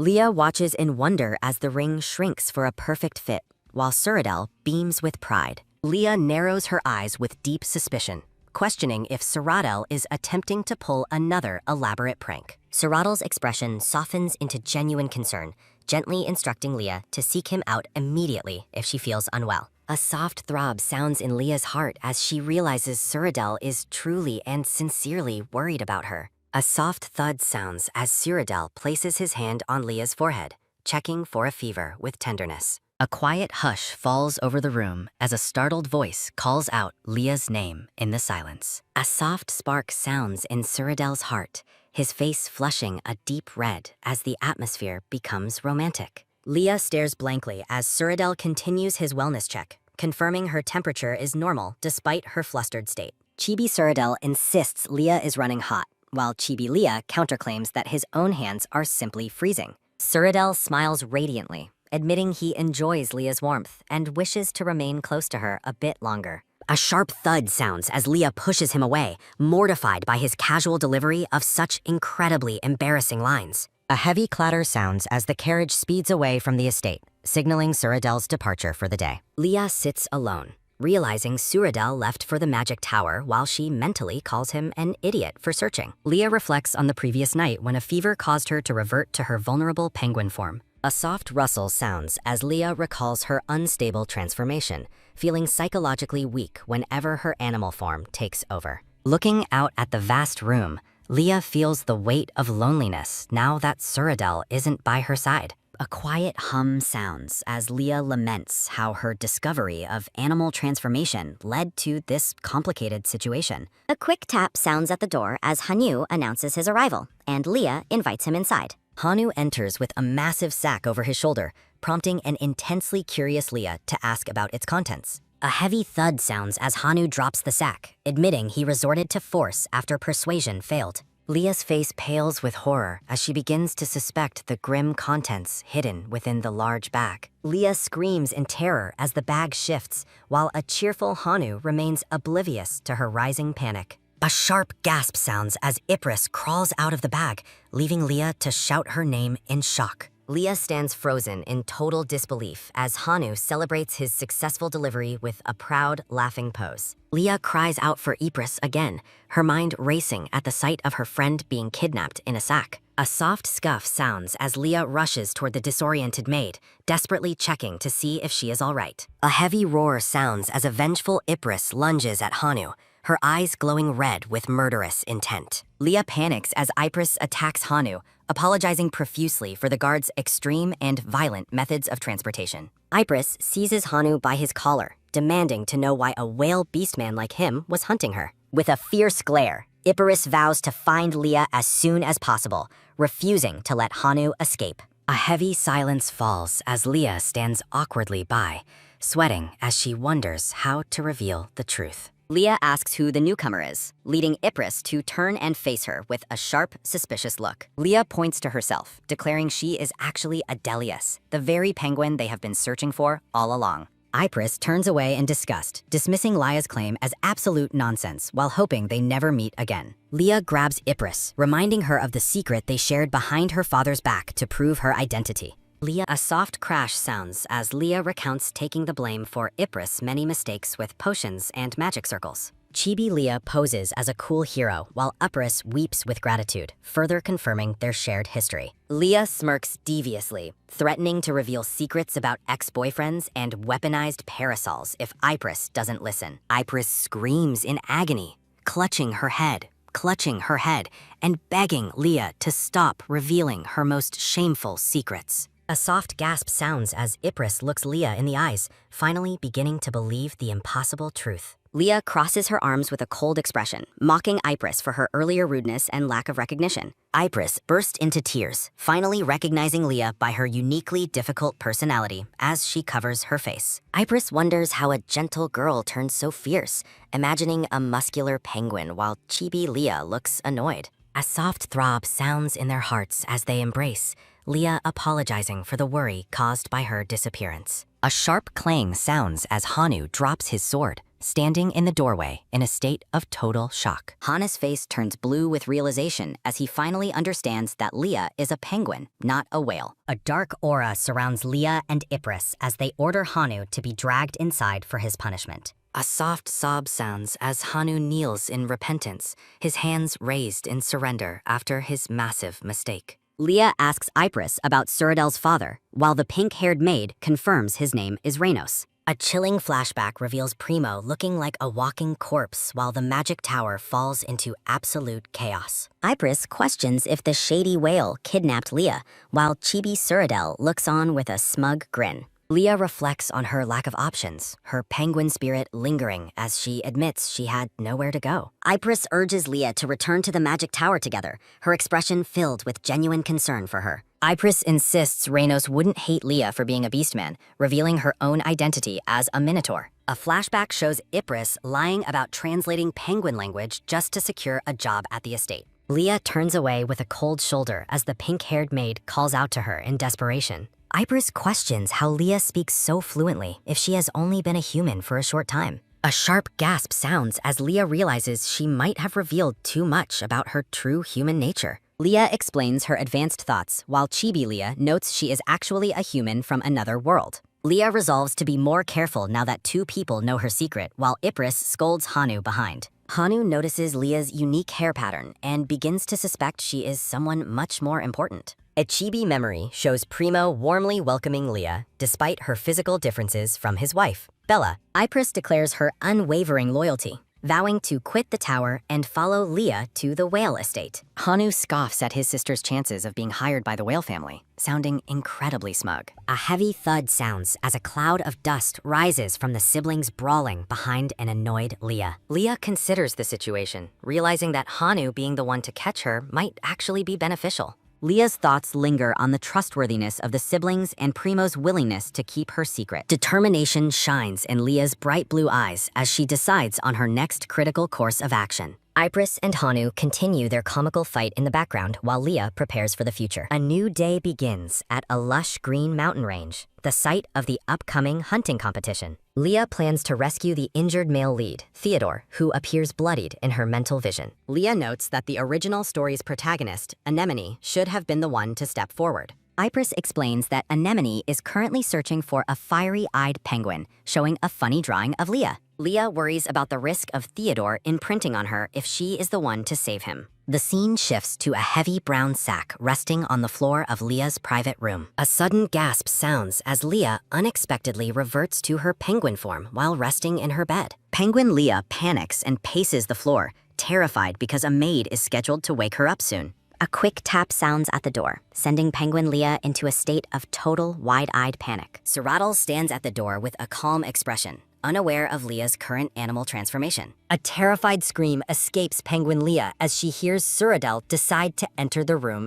anyway. A soft scuff sounds as Penguin Leah dives for cover, frantically trying to hide under the bed. A rhythmic thump-thump sounds from Leah's heart as she hides, watching Suradel's boots from beneath the bed. Suradel assumes Leah went for a morning walk, while she stays hidden and prays for him to leave. A sharp click sounds as the door finally closes, signaling that Suradel has left the room. Leah breathes a heavy sigh of relief, deciding to stay hidden until she can turn human again. Suradel gazes at a glowing pink pearl in his hand, looking satisfied with his secret achievement. Suradel muses that Leah would be angry if she knew he took a photo using a relaxation spell. A cheerful whistle sounds as Suradel walks down the grand, ornate hallway, feeling quite proud of himself. A soft sigh escapes Leah as she finally returns to her human form, relieved the danger has passed. The scene shifts to the hunting competition grounds where many tents and soldiers have gathered. Bella greets Leah warmly at the camp, her black hair styled elegantly for the outdoor event. Leah asks for permission to visit a nearby water area, gesturing toward the beautiful mountain scenery. Bella affectionately pats Leah's head, encouraging her to go and enjoy herself at the water. A soft slide sounds as Bella produces a flare signal, telling Leah to use it for any emergency. Leah recalls the original novel, remembering that Theodore was attacked and forced to use a signal. Leah notes that the original flare was tampered with and failed, making her intervention absolutely necessary. Leah smiles brightly while holding her new flare, followed by Hanu as she heads toward the forest. The dense, sun-drenched forest looms ahead as Leah enters the woods to begin her rescue mission. Hanu apologizes to Leah as they trek through the forest to start their secret mission. Hanu questions why Ypres joined them, but the maid insists she has a noble task to fulfill. Leah thanks Ypres as the maid hands over a large brown sack filled with essential transformation supplies. Hanu and Ypres watch in silent confusion as Leah begins to pull items out of the heavy bag. Leah dons a dark brown cloak, preparing to disguise her identity as she moves deeper into the forest. Ypres presents 2 potions, explaining that one will change Leah's voice while the other alters her eye color. A loud, quick gulp sounds as Leah quickly downs the potion to complete her temporary magical disguise. Leah compares her usual appearance to her new hooded form, now sporting glowing golden-orange eyes. With her eyes glowing brightly, Leah is confident that her disguise will prevent any accidental imprinting from Theodore. Leah reflects on the original story, where imprinting meant falling in love with whoever happened to save him. A somber Theodore appears in Leah's mind as she considers imprinting to be nothing more than a curse. Hanu asks why Leah is hiding her face, unaware of the complex romantic risks she is trying to avoid. Leah jokes about committing a crime, causing Hanu to panic while Ypres remains perfectly calm. Adjusting her hood, Leah claims she's hiding to prevent people from falling in love at first sight. Leah takes command of the group, ordering the siblings to follow her instructions without question. Ypres silences Hanu with a sharp blow, telling him to just agree with whatever their lady commands. Hanu worries about Leah's safety, but she confidently dismisses his concerns while maintaining her disguise. Leah declares herself the most important person, vowing never to put herself in actual danger during the mission. Leah suddenly stops and turns her head as a suspicious, quick rustle sounds from the dense woods. The hunting competition creates total chaos nearby as beasts and humans clash in a violent, bloody spectacle. A loud, sudden, "What?" sounds as Hanu stands paralyzed by the sudden appearance of a massive threat. High above the peaks, birds comment on the unusual noise coming from the mountain forest today. Hanu warns Leah about giant beasts, but she remains remarkably calm despite the rising danger. A massive, red-eyed boar emerges from the bushes right behind the unsuspecting peach-blonde guard. The giant boar lets out a terrifying roar, sending a chibi Hanu into a state of pure panic. Hanu heroically draws his sword, shouting for Leah to step back while he prepares to fight the beast. Leah dramatically announces she is running away, leaving the battle to Hanu while she secures her own safety. Hanu is left stunned as he watches Leah and Ypres sprint away with a quick whiz sounding. Leah and Ypres run through the forest, Leah noting that Hanu's protective nature would only hinder her plan. Leah explains she used the distraction to slip away, having secretly commanded the boar to distract the knight. Hanu faces off against the giant boar alone, while Leah wishes him luck in surviving the encounter. Walking through the greenery, Ypres asks Leah why they have come to such a dangerous area. Leah realizes the story has diverged significantly, fearing that Theodore might not even be attacked this time. Ypres gasps as she spots someone bleeding in the bushes, prompting a shocked reaction from Leah. Theodore lies slumped against a tree, his dark clothes torn and his face pale from exhaustion and injury. Leah tells Ypres she has a spell to determine if the fallen man is still alive. Theodore coughs up a spray of blood, his body trembling as he struggles to stay conscious. Leah observes him closely, noting he is still breathing, but warning that they must remain extremely cautious. Leah lists the potential risks, including nearby assassins or the danger of Theodore waking up at a bad time.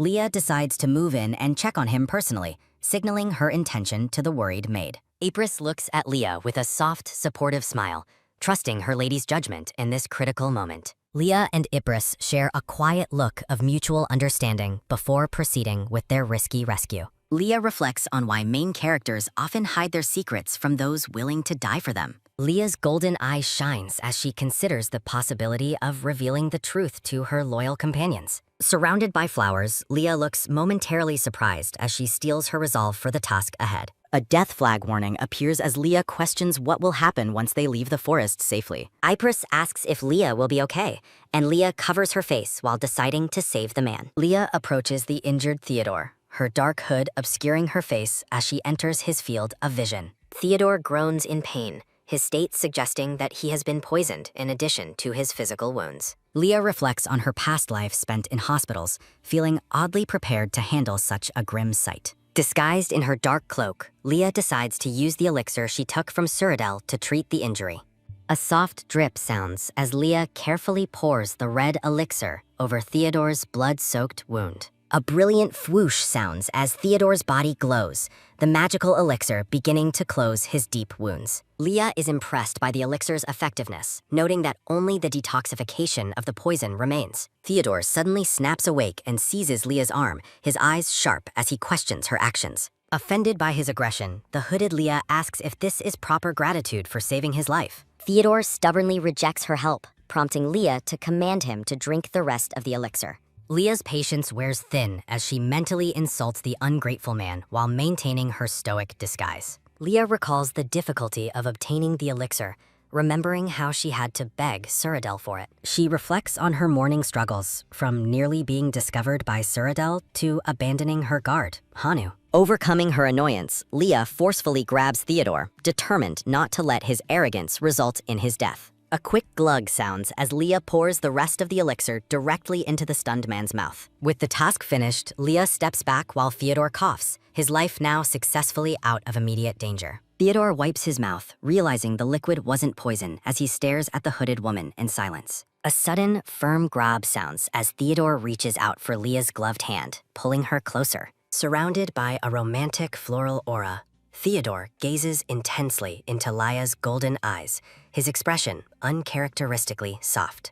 A sharp scream escapes Chibi Leah as she finds herself trapped in a face-to-face encounter with the male lead. High above, birds comment on the blossoming romance, noting how young and vibrant the pair looks. Amidst a backdrop of roses, the blushing Theodore asks for her name, his voice filled with newfound curiosity. Internal panic seizes Leah as she realizes she has accidentally triggered a massive romantic cliché she tried to avoid. Theodore remains focused on her, his intense gaze unwavering as he waits for her to identify herself. A sudden whoosh sounds as Ypres charges in with an umbrella, appearing like a guardian between the pair. Ypres swings her umbrella threateningly, shouting for Theodore to let go of her lady as he looks on bewildered. The birds above worry that Ypres' interference might actually be the fatal blow for the injured man. Ypres quickly regrets her rash action, while Leah looks completely drained by the chaotic turn of events. Ypres realizes the man's identity as Theodore of the Wolf family, which Leah confirms with a tired nod. As they discuss the situation, a romanticized vision of Theodore appears, reinforcing the idea of a fated meeting. Ypres gushes over the possibility of Theodore imprinting on Leah, finding the whole scenario incredibly romantic. Leah remains skeptical, insisting they first verify if a physical imprint has actually occurred through bare skin contact. Ypres explains the mechanics of imprinting, and Leah realizes the maid has been gathering specialized information. Leah stares suspiciously at Ypres, questioning exactly where she learned such specific details about the Wolf family. Leah notes that the information is likely reliable, given it came from the master of an information guild. Ypres reveals she heard it from an ex-boyfriend who worked for the Wolf family, sounding quite casual about it. A vision of the silver-haired ex appears as Ypres prepares to check Theodore for a specific pattern. Ypres boasts about her superiority over her ex while she and Leah share a joyful moment. Leah leans over the unconscious Theodore to inspect his skin, searching for any sign of a magical mark. Relieved that no pattern exists, Leah sighs while Ypres laments the loss of a potential love triangle. Ypres imagines a love-love theater scenario where both Cyrodiil and Theodore compete for human Leah's affections. The fantasy continues with both men pledging their devotion to her amidst a field of beautiful flowers. Leah's human form appears stunning in the fantasy vision, capturing the hearts of both rival beastmen. Shaking off the maid's delusions, Leah orders Ypres to stop making up weird stories about her love life. A memory shows Cyrodiil's charming smile, though Leah remains firm in her distrust of his true motives. Leah argues that Cyrodiil only likes her because of her orca identity, while Ypres suggests he'd love a penguin. Ypres labels Cyrodiil a total penguin maniac, picturing him obsessively hugging Leah in her animal form. Leah expresses her fear that Cyrodiil might hate her once he discovers she has been deceiving him. Leah decides to worry about the future later, satisfied that she saved Theodore without triggering an imprint. A loud bang sounds as a bright pink signal flare explodes in the clear blue sky. Theodore remains unconscious beneath the tree as the flare signals the knights to come and rescue him. Leah takes a final breath of relief before urging Ypres to leave the scene before they are discovered. Returning to the camp, Leah apologizes to a disheveled Hanu who feels abandoned after his encounter with the boar. The peach-blonde knight is overcome with emotion, tearfully wishing he could have taken the danger upon himself instead. Remembering his panic when the signal flare went off, Hanu's heart sinks at the thought of Lady Leah being harmed. Leah gently reassures the distressed knight, praising him for doing his duty by protecting her from the giant beast. Leah showers Hanu with exuberant praise, making the knight glow with pride despite his earlier feelings of failure. Watching Hanu beam, Leah's expression turns mischievous as she decides to treat the knight's overprotective scoldings as cute compliments. The scene shifts to the bustling hunting camp, where a concerned crowd of knights and nobles begins to gather. Bella, the black-haired woman, and an older silver-haired man look on with growing unease as murmurs spread through the camp. A sudden gasp escapes Bella's lips as she finally spots the young lady returning safely to the camp. Bella rushes forward and grabs Leah's shoulders, her voice trembling with relief as she finally finds the girl. Leah stands stunned by Bella's intense reaction, surprised to find the woman had been searching so frantically for her. With unprecedented worry in her eyes, Bella demands to see Leah's signal flare to confirm she didn't use it. Leah looks down at the flare in her hand, realizing the heavy weight of the deception she is carrying. Leah presents the flare, which a narration box identifies as Theodore's, while Bella wonders if Leah was truly worried. A long, relieved sigh escapes Bella as she explains her terror that the flare belonging to Leah had gone off. Touched by the woman's warm tone, Leah realizes through Bella's gaze that she is genuinely cared for and cherished. Internal guilt seizes Leah as she reflects on how she has unintentionally deceived Bella about her true identity. Surrounded by a floral purple glow, Leah questions whether she is worthy of receiving such sincere and deep affection. Leah's heart heavy with fear, she worries about the consequences if Bella ever learns she is a penguin beastman. Shaking off her dread with a nervous smile, Leah realizes she's become terrified of losing these newfound connections. Leah's anxiety deepens as she fears her companions will leave her in disappointment once her secret identity is exposed. Bella asks about the duration of a beastman's human form, realizing she neglected to share some crucial information earlier.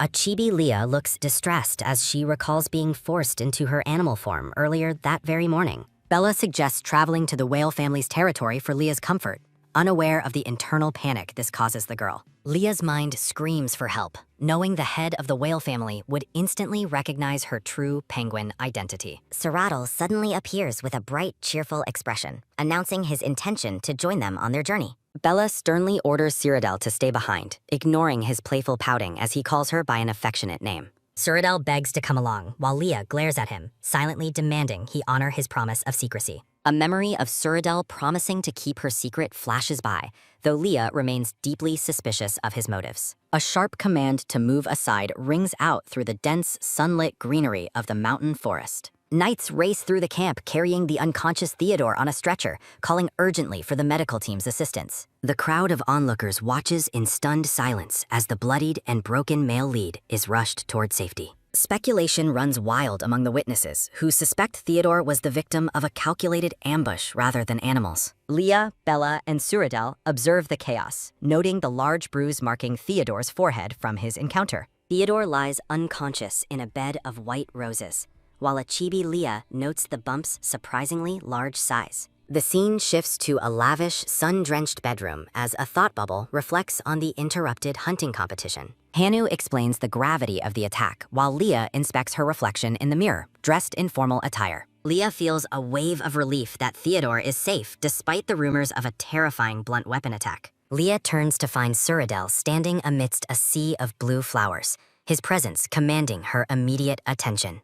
Cyrodiil asks Leah where she is heading, and she calmly replies that she was actually seeking a meeting with him. Cyrodiil looks genuinely surprised by her proactive approach, wondering if they had an official date scheduled for the day. Hanu intervenes and pushes Cyrodiil aside, while Leah looks on with a deadpan expression at their petty bickering. Cyrodiil gleefully shows off a ring on his finger, claiming that the pair even have matching couple rings. A sepia-toned memory reveals a ring being placed on a hand, as Leah's internal voice screams in sudden realization. Pure shock freezes Leah as she realizes the ring she was given back then was actually a romantic couple ring. Fuming with rage, a chibi Leah prepares to throw the ring at a sweating Cyrodiil for his deceitful tactics. A bar chart appears showing Cyrodiil's Leah concentration levels as he explains how meeting her improves his life satisfaction. Cyrodiil smiles warmly, admitting that his life was incredibly tough and unsatisfying before she came into the picture. Leah remains unimpressed by his flattery, while Cyrodiil playfully asks if she wants to hear something truly amazing. Cyrodiil leans in and whispers, wondering if he should share his secret news with the peach-blonde knight listening nearby. Leaning in close to her face, Cyrodiil reveals he has obtained the half-elixir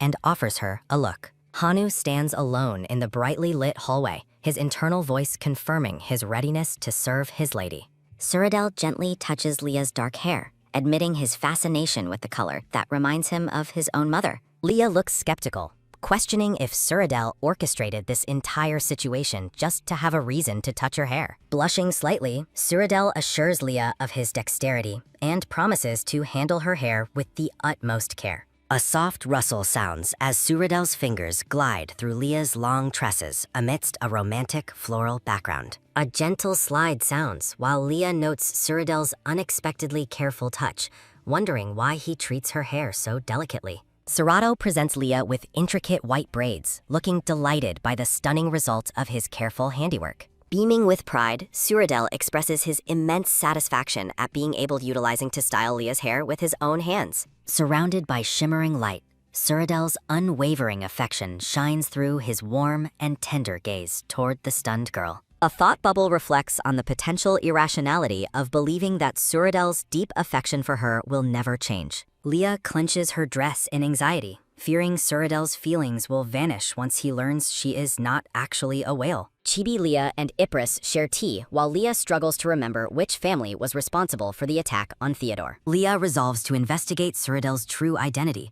feeling it is a necessary step to secure her uncertain future. Images of the injured Theodore confirm that the novel's events are unfolding in reality exactly as they were written. Leah studies a book about the coming plague, realizing she needs to gather more information to prevent the inevitable tragedy. Looking at the grand mansion, Leah questions why she is so focused on Cyrodiil despite his limited role in the novel. Leah grips her hand firmly on the table, her growing suspicion of Cyrodiil's true nature driving her to uncover his secrets. Chibi Leah points accusingly, wondering if Cyrodiil is at least a supporting male lead given his extraordinary magical presence. Cyrodiil is shown excelling in both magic and combat, possessing top-tier skills that defy the natural order of beastmen. Leah notes that beastmen typically lack magic and plans to investigate the whale territory for answers about Cyrodiil's origins. Ypres asks if Leah truly believes Cyrodiil is the mastermind, her expression filled with concern about their next move. Leah sighs deeply,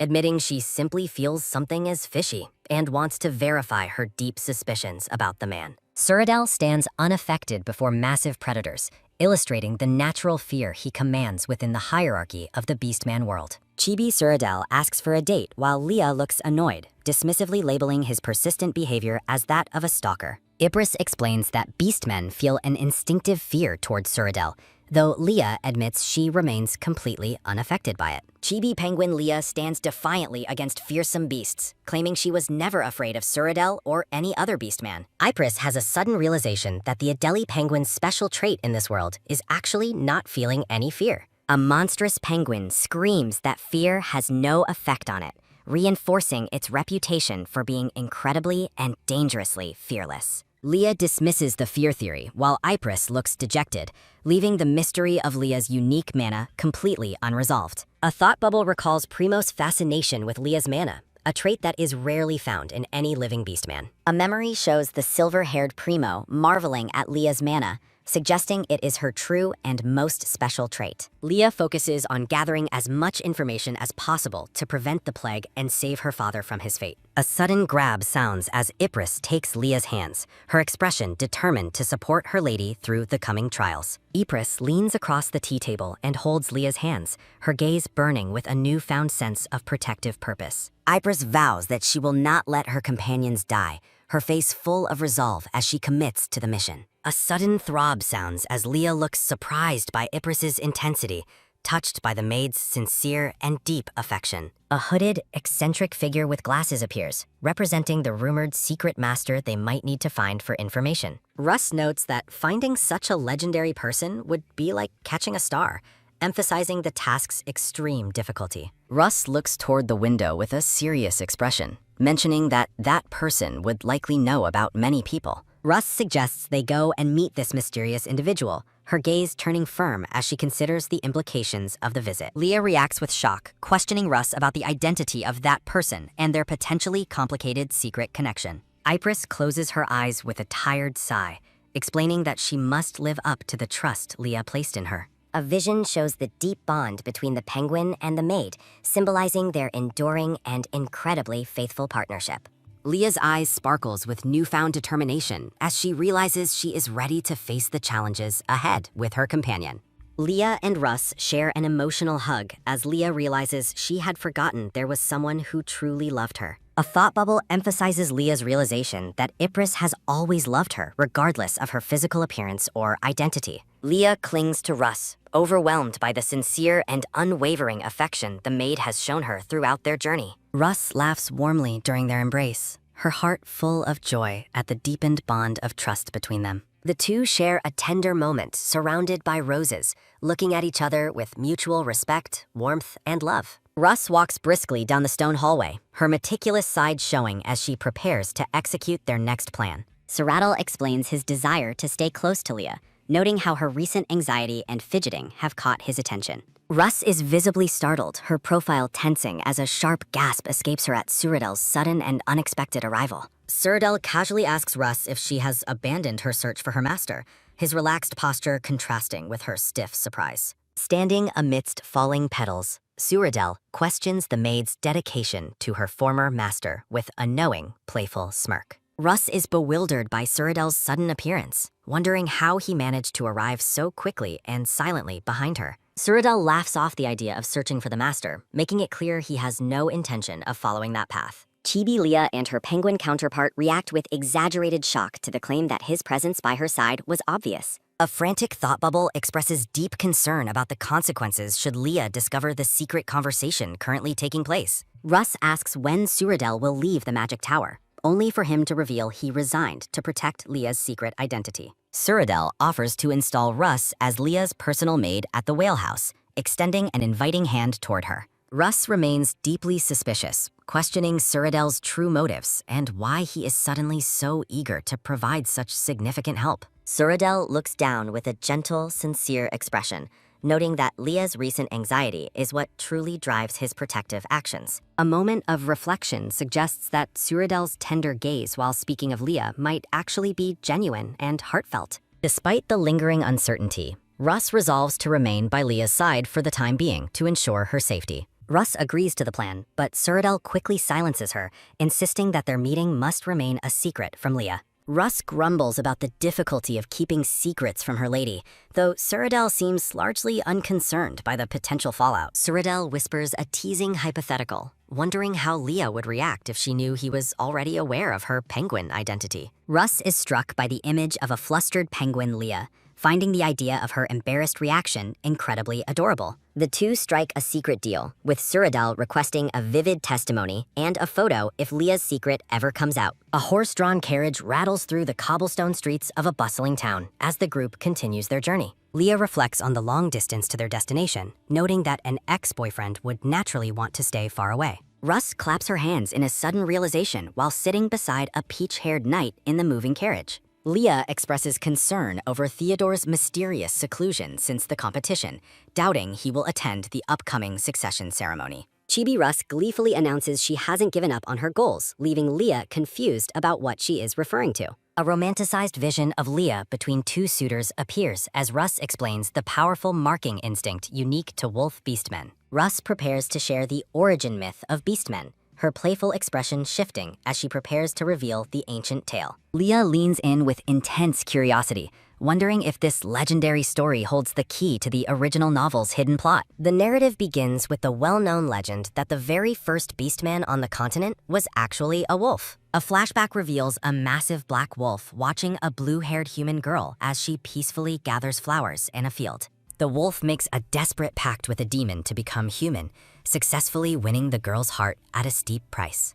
A handsome youth with wolf ears gazes tenderly at his lover, the fulfillment of his dangerous bargain finally within reach. Russ describes the marking phenomenon, where a wolf's heart races upon seeing their fated one, while Leah looks on unimpressed. Leah grows impatient, demanding to know the actual origin of their race rather than just stories about romantic marking. Russ's expression turns somber as she warns that the ancient myth does not conclude with a happy ending for anyone. The black wolf and his human lover initially found happiness, starting a family together in a secluded, peaceful home. Tragedy strikes as angry humans brand the family as monsters, subjecting the wolf and his child to violent, cruel persecution. A dark crow flies over the still, injured form of the young beastman child lying alone in the grass. Driven by absolute despair and rage, the black wolf returns to the demon, begging to fill the world with his kind. A dark, vengeful vow echoes through the ages, promising that beastmen will multiply so they can never be persecuted again. The peach-haired knight listens intently as Russ explains how even ordinary animals began transforming into humans after that fateful day. Leah questions the cost of the demon's deal, discovering that the price was a limited ability to maintain human form. Russ looks out the carriage window with a start, announcing that they have finally reached their intended destination. The group arrives at a rustic, sun-drenched district filled with simple wooden buildings as the evening light fades. A sturdy brick building stands before them, marking the end of their long trek through the outskirts of the town. Russ takes command, instructing the knight to protect Leah while she prepares to use lies to gain entry to the guild. Chibi, Russ, and Leah share a determined moment, ready to face whatever challenges await them inside the mysterious establishment. Leah's eyes sparkle with excitement as she realizes they have found the information guild where Ypres' mysterious contact resides. A shadowed blonde man stands in a dimly lit room, his voice coolly questioning who has come to visit him.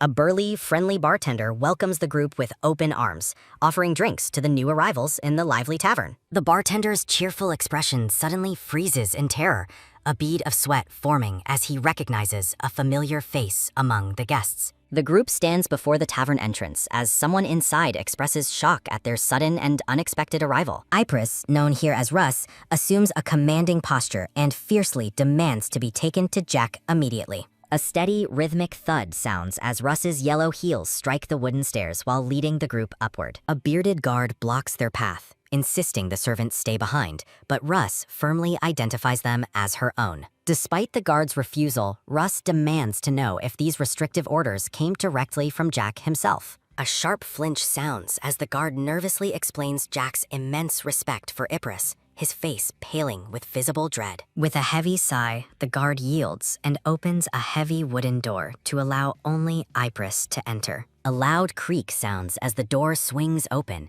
and Leah excitedly prepares to step into the guild's inner sanctum. A series of soft steps sound as the group enters a dimly lit stone tunnel, filled with excitement and caution. Hanu grumbles about the location's danger, though Russ playfully assures Leah that her Black Bull Knight will protect her. Leah touches her special ring, feeling secure, until a sudden, blinding glint of steel flashes through the dark corridor. A lethal swish sounds as a sharp blade cuts through the air, aimed directly toward the unsuspecting young lady. Leah freezes in sheer terror as she realizes she has been targeted by a sudden and violent surprise attack. A metallic clang sounds as Hanu expertly parries the hooded assassin's strike, frantically checking if Leah is unharmed. Russ pulls the trembling Leah close, her face contorted with rage as she demands an explanation for the assault. The bearded guard reappears with a lantern, awkwardly reiterating that unauthorized people are strictly denied entry to this area. A sharp swish sounds as Hanu keeps his sword drawn, while a furious Russ screams about the guard's negligence. The guard looks horrified upon learning Leah is a noble, as Russ threatens to report this disaster to his boss. A frantic bump sounds in Leah's heart as she anticipates meeting the legendary and potentially imposing Information Guildmaster. A panicked voice rings out, desperately pleading for the group to wait before opening the final door. A cool, detached voice from within the room instructs them to speak, revealing only the speaker's blonde profile. Jack, the guildmaster, and Ipris's flustered ex-boyfriend, appears surrounded by flowers, looking anything but imposing or scary. Chibi, Leah, and Hanu look on with utter confusion as the bearded guard beats a hasty and terrified retreat. Leah is baffled, having expected a fearsome master, only to find a man desperately trying to impress a disgusted Russ. A low, menacing grind sounds as Russ stares Jack down, calling him the same pathetic man he has always been. A sudden, startled gasp sounds as Jack drops his papers in shock, stammering Russ's name in total disbelief. Russ curtly silences Jack's stuttering as he frantically tries to process her sudden appearance in his private office. A chilling silence falls as Russ glares at Jack, coldly accusing him of nearly getting their lady killed. Jack begs for a chance to explain, but a stern Russ demands he focus solely on the job at hand. Russ presents Leah as the client, leaving Jack intimidated while Leah wonders how he could be so easily dominated. Jack grows quiet, his expression turning serious as he admits he has been curious about something regarding Russ's absence. A flashback shows Jack tirelessly searching for the penguin, hoping his dedication would finally earn him Russ's forgiveness. Jack asks why Russ abandoned her quest for the penguin to stay by the side of the whale noblewoman. Jack looks at Leah with suspicion, wondering what she did to win Russ's loyalty away from their past mission. Russ holds Leah tightly, making it clear that her secret bond with the lady far outweighs her past with Jack. A choked sob sounds as Jack reminds Russ of their marriage promise, devastated by her choice of a new master. Russ turns her back on Jack's whining, while Hanu observes that the maid has never shown such fierce loyalty. A heavy silence lingers as the group wonders if Russ is still deeply hurt by Jack's past actions. A sudden, desperate shout sounds as Jack begs Russ to stay, promising to provide any information she needs. Jack insists on a private consultation with Leah alone. Russ looks on with a protective and wary gaze as she prepares to let Leah handle the negotiation. With a terrifyingly sweet smile, Russ threatens to mutilate Jack if he misbehaves, as Hanu enthusiastically offers his help. Hanu explains the room's soundproofing magic, while Leah grows nervous about what secrets could require such extreme measures. A sharp click sounds as Jack closes the door, turning toward Leah with a dark, intense, and intimidating aura. A tight grip sounds as Leah clutches her dress, fearing that no one will hear her if things turn violent. A sudden, frantic clasp sounds as Jack falls to his knees, begging Leah with tears in his eyes. Jack drops all pretense of dignity, desperately pleading for Leah's help to get back together with his ex, Russ. Jack gazes up pathetically, his face flushed as he places his entire romantic future in the hands of a child. Leah's expression shifts to one of pure, unadulterated disgust as she stares down at the weeping, lovesick guildmaster. A heavy thud sounds as Leah sits on the sofa, telling Jack she got nervous for absolutely no reason. Jack and Russ share a tender moment, though the memory of his past lies still lingers between them. A flashback reveals Russ walking away in deep hurt while Jack reaches out with a desperate, pleading hand. Leah looks up with curiosity, asking Jack if the fierce maid actually has an ideal type of man. Jack describes an ideal partner with fierce eyes and tough hands, perfectly mirroring the traits of a penguin. Chibi Leah realizes Jack is describing himself as a soft, gentle soul compared to his supposed penguin ideal. Jack explains that his unique beastman species is surprisingly beneficial for managing the secrets of an information guild. Leah ponders what kind of animal could be so naturally talented at gathering and handling such sensitive data. Chibi Leah points an accusatory finger, bluntly asking the blonde guildmaster if he is actually a rodent. Jack blushes and breaks into a nervous sweat, hesitating as he prepares to reveal his true animal form. A vision of a tiny, adorable hamster nestled in flowers appears, leaving Leah in a state of shock. Leah commands Jack to be honest and reveal his small animal identity to Russ immediately to clear the air. Jack looks confused as Leah explains that Russ secretly harbors a massive weakness for anything exceptionally cute. Leah looks skeptical, questioning how anyone could fail to see the adorable charm in a tiny, round penguin. A flashback shows Russ ignoring fluffy yellow chicks while Jack watches, though her coldness was a total facade. Russ turns away and clutches her chest, secretly overwhelmed by the unbearable cuteness of the tiny, fuzzy animals.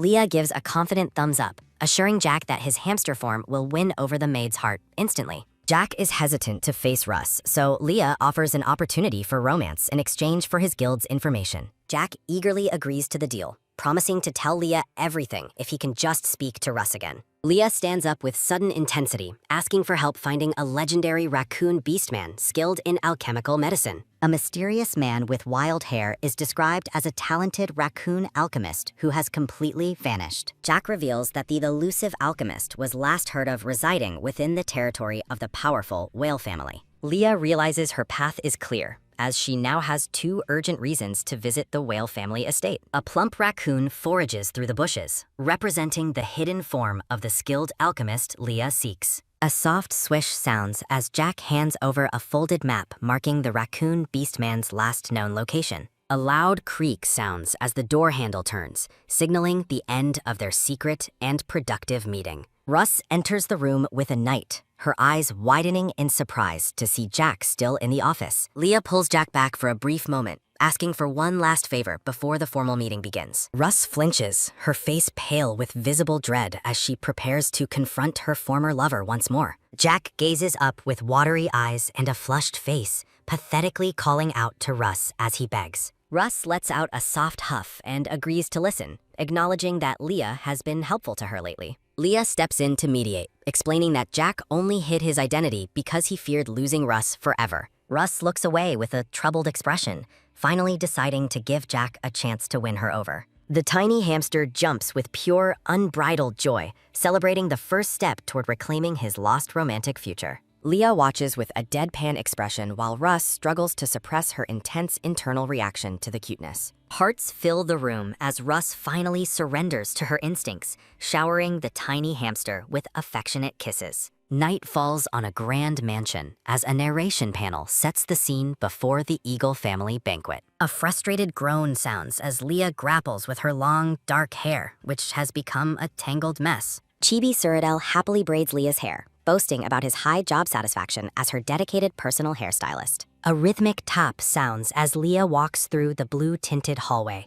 stopping when she spots a familiar figure. Suradel stands in the corridor dressed in ornate purple robes, surprised to find Leah still awake so late. Leah asks where he is going, curious about his destination during such an unusual hour of the night. Suradel casually mentions he is heading to the wolf family, his expression cool and composed despite the late hour. Leah worries about his health, thinking of healing spells and the wounds he suffered during the hunting competition. Suradel looks at Leah with a soft, affectionate gaze, seemingly moved by her genuine concern for his well-being. Leah points a finger and firmly demands that he take responsibility, her face set in a serious, determined look. Suradel looks completely baffled, a bead of sweat forming as he tries to understand the weight of her words. A frantic patter sounds as Leah turns and runs away, clearly embarrassed by her own impulsive and heavy demand. A sudden slip sounds as Leah's foot loses its footing on the edge of the steep stone stairs. Leah's eye widens in sheer terror as she lets out a sharp gasp, realizing she is falling backward. Time seems to freeze as Leah plunges downward toward the steps, certain that a painful impact is imminent. Time slows as Suradel expertly catches Leah amidst a flurry of glowing blue flowers and shimmering starlight. Suradel pulls Leah close, his expression soft and teasing while she looks up at him in dazed surprise. Within a swirl of petals, Suradel safely cradles Leah, his ornate purple robes contrasting against the shimmering blue atmosphere. Leah remains frozen in Suradel's arms, her cheeks flushing as he offers a gentle and affectionate smile. Looking at Leah with genuine concern, Suradel softly asks what would happen if she were to actually get hurt. A cute tumble sounds as a flashback shows Leah's round penguin form bouncing harmlessly due to her natural padding. Leah regains her composure and bluntly asks Suradel to let her go now that she has thanked him. A tight grip sounds as Suradel refuses to release her, claiming his hands simply won't move from her hair. A low growl sounds as Leah loses her patience,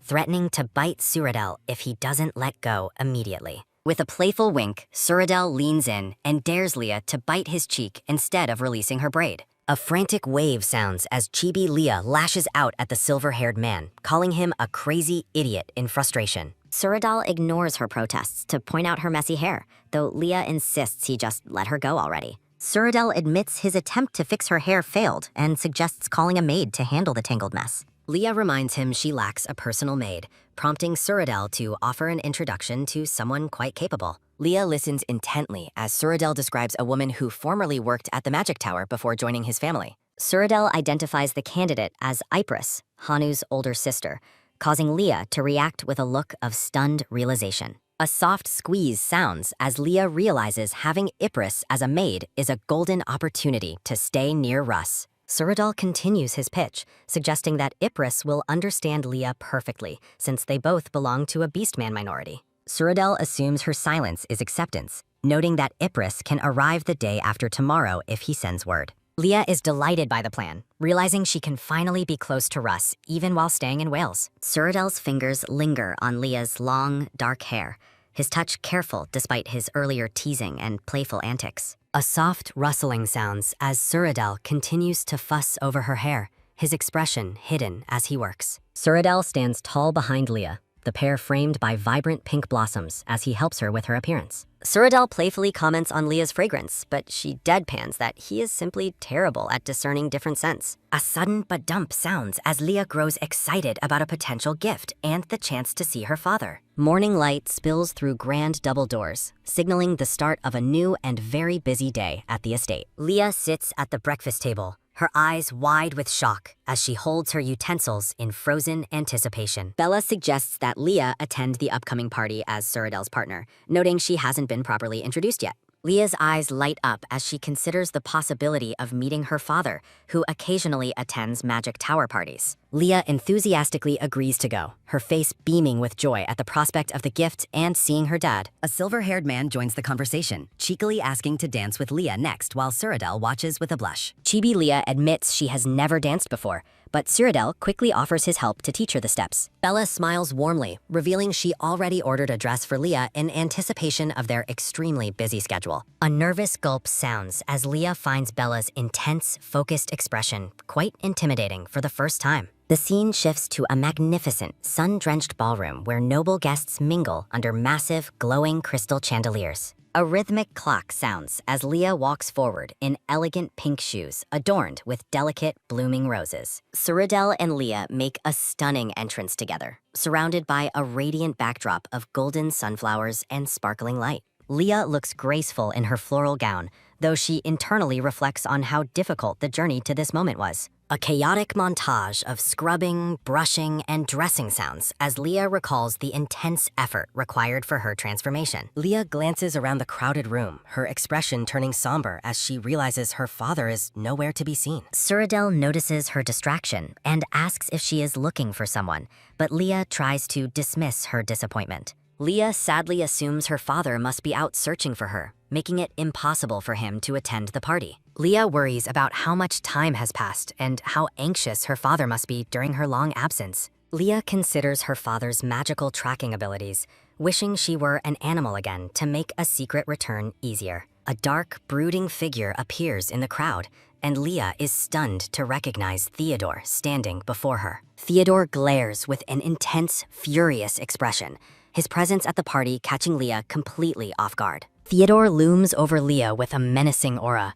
his dark hair and sharp eyes radiating a sense of cold anger. A sharp panting sounds as Leah panics, wondering if Theodore discovered her involvement in the recent hunting competition. A sharp gritting sounds as Theodore and Suradel lock eyes in a tense standoff while a bewildered Leah watches. A heavy tightening sounds as Theodore clenches his gloved fist, his anger boiling over at the sight of Suradel.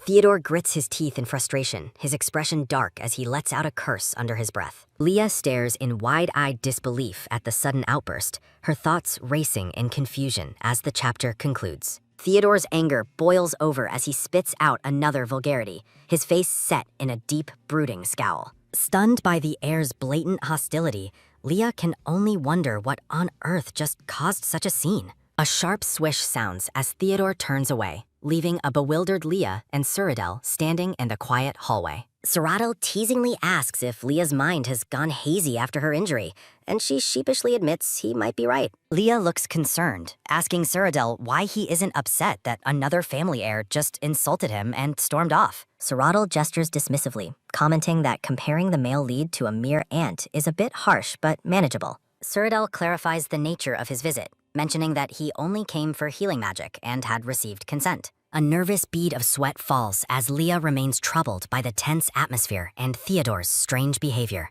A loud creak sounds as the scene shifts, marking a sudden and forceful transition in the ongoing drama. Theodore's eyes widen with a horrifying realization as he curses, realizing he might have accidentally marked Cyrodiil instead. Theodore recalls the sweet scent he encountered last night, realizing with growing dread that the source was actually Cyrodiil. A firm step sounds as Theodore and Cyrodiil stand in a tense standoff while Leah looks on with worry. Theodore notices a glittering ring, his mind flashing back to seeing it during the recent hunting tournament as well. A soft rustle sounds as a flashback shows Theodore being held by a mysterious masked figure amidst blooming roses. The memory of the close, intimate encounter haunts Theodore, though the identity of the masked stranger remains hidden. A loud bang sounds as Theodore's heart races, his thoughts consumed by a desperate desire for that fleeting moment. Narration explains the confusion surrounding the marking, as Theodore struggled to identify the person he had actually bonded with. Theodore looks down at his bare chest, noting that the moon-shaped mark of the wolf family is strangely missing. Theodore recalls a past encounter with a woman, realizing that the required physical contact for the mark was never met. A pained gasp sounds as a feverish Theodore suffers in bed, unable to recover from his wounds since the tournament. Theodore realizes that until the mark is completed, his fever will persist, making his suspicion of Cyrodiil even worse. A heavy stride sounds as someone walks down a grand hallway, approaching a set of large, ornate doors. A sharp click sounds as Theodore tells his mother to stop searching for the person he marked, surprising her. Theodore's mother looks worried, warning him that his life is in danger if the bond isn't finalized soon. A weary huff sounds as Theodore insists on finding another way, his face flushed with the persistent, draining fever. His mother reflects on Theodore's long resistance to the mark, hoping his current illness would finally change his mind. Looking at her stubborn son, his mother realizes that pushing him further will only make the situation more difficult. The scene shifts back to the banquet, where Leah finds herself alone in the magnificent hall after Cyrodiil leaves. Leah wonders what to do now that her companion has stepped away, feeling a bit lost in the crowd. Bella spots Leah and calls her over, wanting to introduce her to some important figures at the party. A rhythmic clack sounds as Bella introduces Leah to the guests, establishing her as a ward of the whale family. A sharp tap sounds as a noblewoman recognizes Leah as the girl Cyrodiil brought home from the hunting competition. The group of high society ladies laughs together, their amusement filling the air as they inspect the young guest. A frantic sweat sounds as Leah realizes these are the most powerful noblewomen, making her incredibly nervous and overwhelmed. Bella explains that her son's unique nature as a beastman makes Leah's appearance a rare sight for their social circle. The ladies discuss Cyrodiil's strength and status, noting that his power is legendary because he has no natural predators. A sharp snap sounds as a lady closes her fan, asking if Bella plans to marry Leah to Cyrodiil. Bella clarifies that Cyrodiil has no interest in marriage, promising she won't force them into a match they don't want. A sudden flash sounds as Bella declares she will support Leah's choice of partner, causing the ladies' eyes to sparkle. A sudden flare sounds as the ladies aggressively pitch their own children to Leah, leaving her completely stunned and flustered. Bella politely intercedes, explaining that Leah is still learning to control her transformations and isn't ready for such meetings. A disappointed shuffle sounds as the noblewomen back off, realizing they won't be able to secure an introduction just yet. Narration explains that a beastman's transformation ability is directly linked to their lifespan, adding weight to Bella's excuse. The text reveals the grim reality that a beastman remains in their final form upon death, often making identification impossible. This tragic fact led to a high crime rate against animal form beastmen, who were often hunted like ordinary animals. Leah realizes that Bella's mention of her clumsy transformations was a clever way to protect her from unwanted social pressure. The high society ladies finally take their leave, bidding farewell as they move on to other guests in the ballroom. A soft pew sounds as Leah lets out a long sigh of relief, glad that the overwhelming encounter is finally over. Bella smiles warmly as she tells Leah she is free to enjoy her very first banquet now. Leah is eager to start her night of fun and looks forward to eating something delicious. As Leah approaches a dessert table, a blonde nobleman watches her from behind with a focused gaze. The nobleman approaches Leah with a charming smile, complimenting her beauty and asking for a dance. Leah firmly rejects the man, stating she already has a partner, which leaves him visibly stunned. Another man invites Leah for a chat, but flees when she asks to bring Cyrodiil along. The man runs off sweating and stuttering, making a desperate excuse about a pressing appointment. Cyrodiil beams a radiant smile while 3 terrified noblemen tremble in fear behind him. Leah enjoys her cake, wondering why people fear Cyrodiil, yet desire a connection to his family. Leah's attention shifts as she spots Cyrodiil interacting with a lady in a green gown. A tense atmosphere settles as Cyrodiil confronts the auburn-haired woman in the green dress. The lady in green is visibly shaking with terror as Cyrodiil looms over her with a cold smile. Cyrodiil bluntly declines her dance request, stating he does not socialize with those who fear him. Hiding behind a pillar, a bewildered Leah questions Cyrodiil's odd excuse about preferring a penguin. The lady angrily accuses Cyrodiil of lying about his preferences just to avoid her. Cyrodiil's expression turns dangerously dark as he asks her to repeat her insult. Leah steps out to intervene, her presence surprising Cyrodiil as she prepares to settle the dispute. Leah's thoughts question why the lady is forcing herself on a man who clearly has no interest. Leah steps between the two, confronting the lady as the tension in the room hits a breaking point. The lady in green insults Leah's status, warning her not to meddle in high society business. Leah points a finger and shouts that she simply cannot ignore such rude behavior. Leah continues her passionate outburst as Cyrodiil watches with an amused, proud expression. Leah stands her ground, declaring she will interfere despite the lady's protests. Cyrodiil playfully confirms that Leah is indeed his partner, much to her chagrin. A sharp fip sounds as Leah dismisses the lady and tells Cyrodiil it is time to leave. A sharp swoosh sounds as Cyrodiil catches Leah's hand, following her lead as they walk away. Cyrodiil leads Leah through the hall, his smile returning as they leave the angry lady behind. A soft grumble sounds as Cyrodiil mentions their previous night's embrace, stunning the eavesdropping lady. The auburn-haired woman blushes in shock and confusion over the scandalous mention of a hug. Leah panics as the lady runs away crying, but Cyrodiil promises to handle the misunderstanding. Cyrodiil beams a dazzling, flowery smile that momentarily takes Leah's breath away. A soft gasp sounds as chibi Leah reflects on how stunningly beautiful Cyrodiil's smile can be. Rumors swirl among the guests about Leah's involvement, though she remains oblivious to the chatter. Night falls over the magnificent whale estate, signaled by the rising full moon. A weary stretch sounds as Leah finally returns to her room, exhausted from the busy day. Leah recalls Cyrodiil mentioning a special gift waiting for her inside her chambers. A sharp creak sounds as Leah opens her door, only to stop in total disbelief. Russ, the kind maid with peach hair, stands waiting with a warm, welcoming smile. A bright flare sounds as Leah's face lights up with pure joy at the reunion. Leah rushes forward and throws her arms around Russ in a happy, tight embrace. Leah holds Russ's hands, expressing how much she missed her during their time apart. Russ explains that the art of transformation is as natural as breathing once you understand it. Chibi Leah looks confused as Russ asks if she can describe the simple act of breathing. Leah realizes that transformation is an instinctual power she already possesses. Russ prepares to reveal the second gift, heightening Leah's excitement. A pile of glittering, colorful gemstones spills out, shimmering with a radiant light. Leah's eyes go wide with shock at the sight of the dazzling treasure. A double ba-dump sounds as Russ notes that Leah loved sitting on rocks as a penguin. A soft embrace sounds as Leah hugs Russ again, deeply touched by the thoughtful gifts. Leah sighs with longing, wishing she could transform into a penguin to enjoy her new gems. Leah reflects on Russ's comparison of transformation to breathing, hoping a change in mindset makes it easier.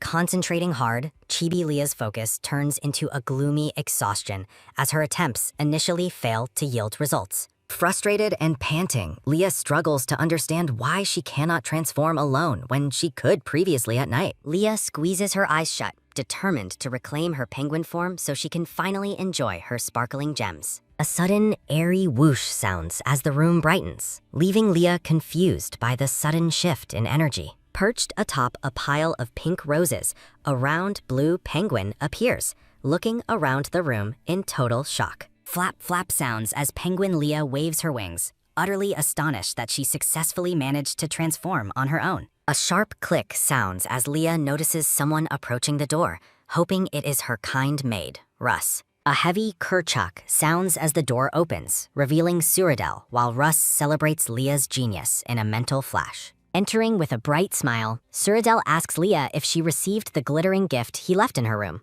Cyrodiil stops dead in his tracks, staring blankly at the small blue penguin sitting atop the mountain of gemstones. Leah remains frozen in her animal form, her wide eyes staring back at the silver-haired man in awkward silence. Cyrodiil's expression remains unreadable and still as he processes the sight of the penguin, enjoying her treasure. Breaking the silence, Cyrodiil notes that Leah seems to be having an exceptionally good time with his gift. A panicked groan sounds as Penguin Leah sweats, terrified that Cyrodiil has finally recognized her true identity. A soft nod sounds as Cyrodiil begins to back away, apologizing for the interruption and closing the door. A sharp snap sounds as the door closes, leaving Penguin Leah alone and bewildered on her pile of gems. Cyrodiil suddenly peeks back through the doorway, catching Leah off guard as she wonders what he wants now. Rhythmic flap sounds as Leah reacts to him calling her name, her heart racing as her secret feels exposed. A loud shout sounds as Penguin Leah lunges towards Cyrodiil, unable to contain her shock and frustration any longer.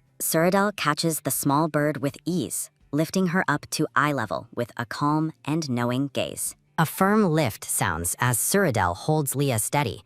His expression remains serene as he observes his companion's penguin form. Leah stares at him in disbelief, questioning why he kept her identity a secret despite knowing the truth all along. Cyrodiil finds the penguin's curious expression amusing, his smile widening as he continues to hold her gently. Leah recalls her past exhaustion, realizing how obvious her struggle must have been to the silver-haired man. A memory flashes of Leah's clumsy attempts to stay hidden while Cyrodiil watched her with silent, hidden amusement. 4 sharp squeaks sound as Leah aggressively pecks at Cyrodiil, demanding to know if he was laughing at her. Cyrodiil merely blushes and beams, surrounded by a flowery aura that highlights his incredibly beautiful and distracting appearance.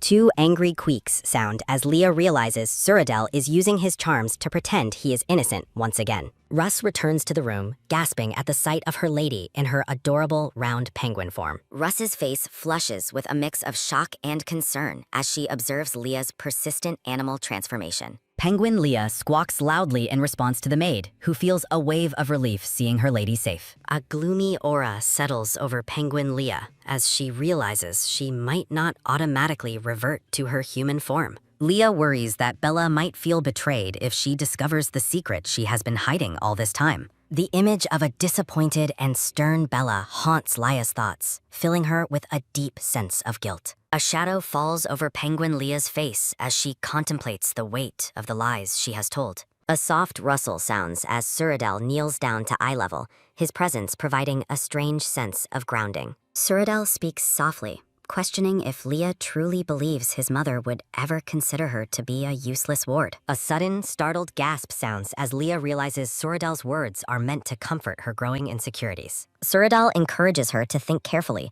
reminding her that their shared racial heritage offers many solutions to her problems. Cyrodiil's radiant smile returns, momentarily clearing the heavy atmosphere and making Leah's heart flutter with a strange warmth. Russ gestures with a finger, advising Leah to focus on the feeling of being human to trigger her reversal. Penguin Leah looks down dejectedly, knowing she must succeed to help save her father from the whale family. Russ admits there is a more forceful method to trigger a humanization, though her tone remains hesitant. Pointing again, Russ urges Leah to stop stalling and try one more time to regain her human shape.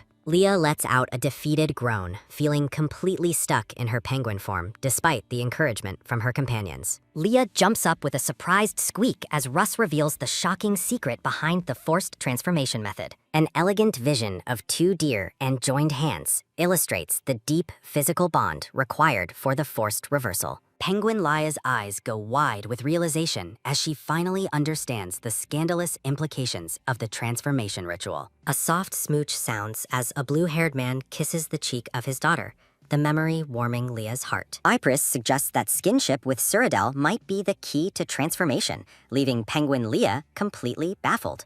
Cyrodiil looks uncharacteristically shy as he tells Leah he is ready for the task ahead.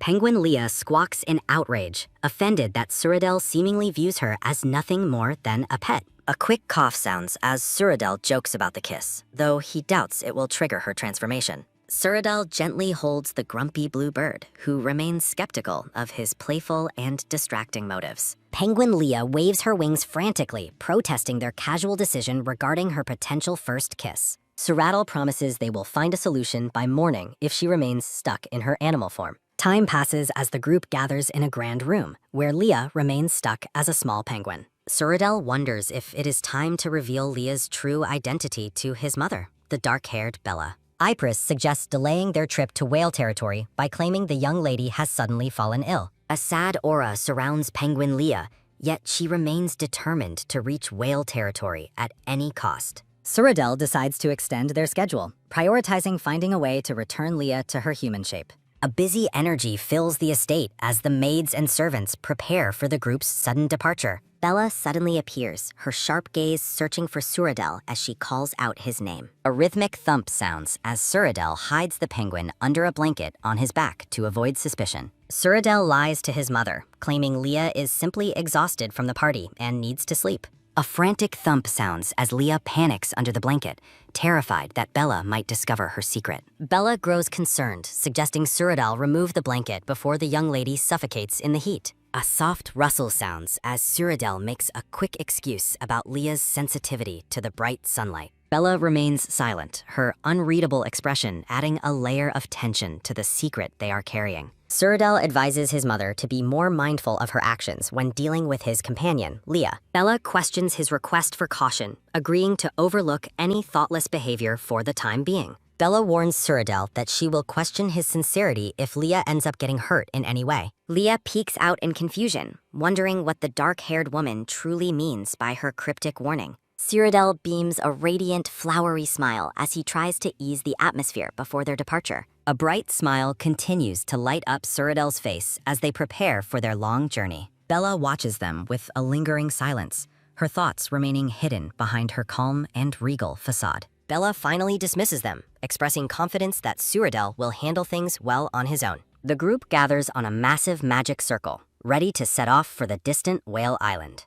A sharp snap sounds as Cyrodiil activates the teleportation magic with a confident and graceful gesture. A powerful swoosh sounds as the magic circle erupts in light, whisking the entire party away. A sudden badump sounds as Penguin Leah clenches her eyes shut during the dizzying magical transit. They arrive at the magnificent whale estate, a sprawling white palace under a perfectly clear blue sky. A soft, amazed sound as Penguin Leah peeks from the blanket, stunned by their nearly instant arrival. Cyrodiil explains the complexity of high-level magic as the staff begins unloading their heavy luggage. A steady step sounds as the group moves through the polished, high-arched halls of the estate. Cyrodiil playfully proposes marriage, promising Leah a life where she never has to walk again. Leah is momentarily swayed by the idea of a material marriage filled with comfort and icy luxuries. A quick swish sounds as Cyrodiil sets Leah down in her new, lavish chambers on the island. A sudden ah sounds as Ypres blurts out that the young lady was asking for a kiss. Ypres makes an excited ha-ha sound,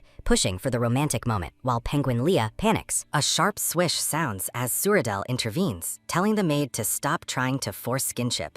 Ypres apologizes, admitting she let her excitement for Leah's first kiss get the better of her. A soft rustle sounds as Cyrodiil kneels, offering his support whenever Leah might need it. A soft hesitate sounds as Penguin Leah wonders why she still resists a man who is so attentive. Leah contemplates the kiss, worrying her hard beak might actually injure Cyrodiil's soft lips. Cyril playfully suggests a game of rock, paper, scissors to settle the debate over the kiss. A quick raise sounds as they play, with Cyril choosing scissors while Leah can only use her wing. Cyril flashes a winning smile, realizing he has easily outmaneuvered the small bird in their game. Penguin Leah realizes with horror that her flippers can only ever represent paper, making her an easy target. Cyril drags the struggling maid away as she shouts about witnessing their first kiss before a sharp click sounds. Sitting on the bed, Cyril playfully teases Penguin Leah, asking if his little joke has made her truly angry. A quick glance from Penguin Leah reveals her frustration at being unable to transform at will to find her friend. While Cyril discusses the low success rate of a kiss,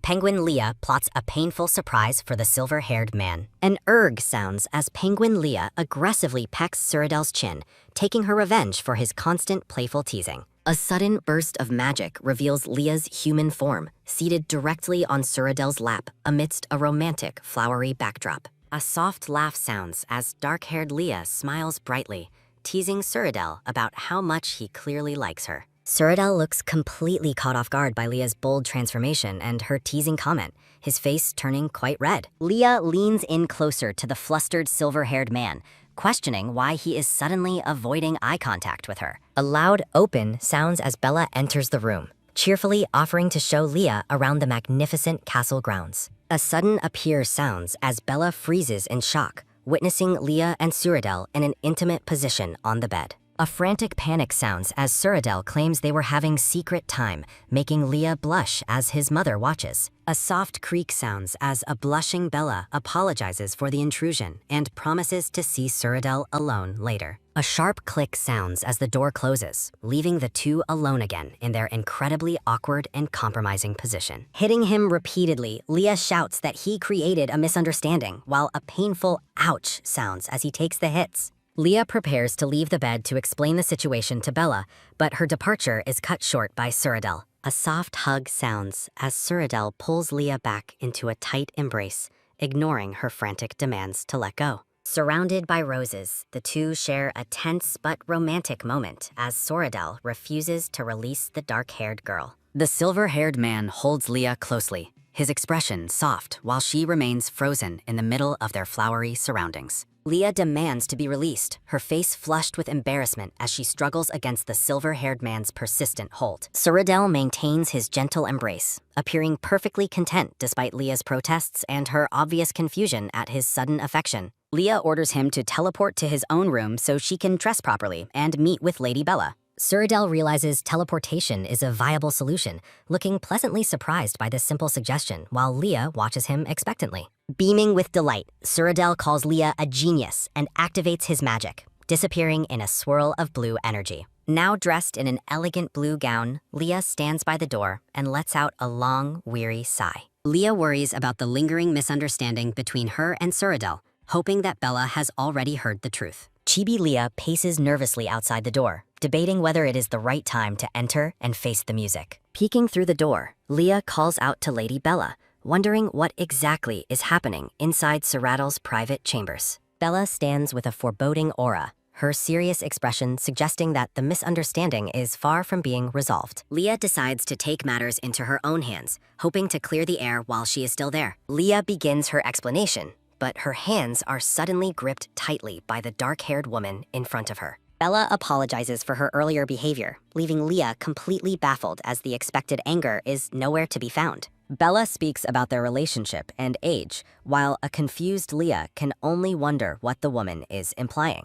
Bella erupts in a fiery fury, shouting that they have known each other for less than a single month. Resting a hand on Leah's shoulder, Bella explains her anger is directed solely at her shameless son's impulsive actions. A memory of their intimate moment on the bed flashes back, highlighting the source of the persistent and awkward misunderstanding. Leah hesitates, worried that denying their involvement now might only serve to make the formidable Bella even more enraged. Leah tries to claim that nothing truly happened, which surprises Bella as the girl's face flushes with deep embarrassment. A soft click sounds as Cyril enters the room, wearing a loose shirt and drying his damp silver hair. A flustered Suradel adjusts his open shirt, surrounded by a radiant floral aura that momentarily stuns the dark-haired Leah. Leah questions why he suddenly decided to take a shower, her expression full of suspicion as she observes his appearance. Suradel avoids her gaze and claims he was simply feeling hot, though his blushing face suggests a different reason entirely. Bella dismisses them, telling Suradel to report to her office immediately once he has finished his conversation with Leah. Leah asks if the confusion was cleared, while Suradel warns her to explain things carefully to his mother later. Suradel finds himself feeling a bit disappointed that Leah was so quick to tell his mother they aren't dating. Suradel stops suddenly, his curiosity piqued as he notices a letter in Leah's hand and asks who it is for. Leah holds the envelope close, explaining her wish to let her father know she is safe and still alive. Leah wonders if the heat has affected Suradel, as he acts strangely when the name Sir Reynos is mentioned. Chibi Leah reveals her short, simple message to her father, while a skeptical Suradel questions if it's enough. Suradel takes a more serious tone, warning Leah that sending the letter might allow Sir Reynos to track her. Suradel holds the letter while Leah beams, her excitement radiating through the flowery background. A sharp snap sounds as Suradel demonstrates his proficiency with high-level teleportation magic. Reaching into the portal, Suradel promises to deliver Leah's letter while Sir Reynos is preoccupied. Leah looks on in wonder as Suradel prepares to reveal a special gift he prepared for her.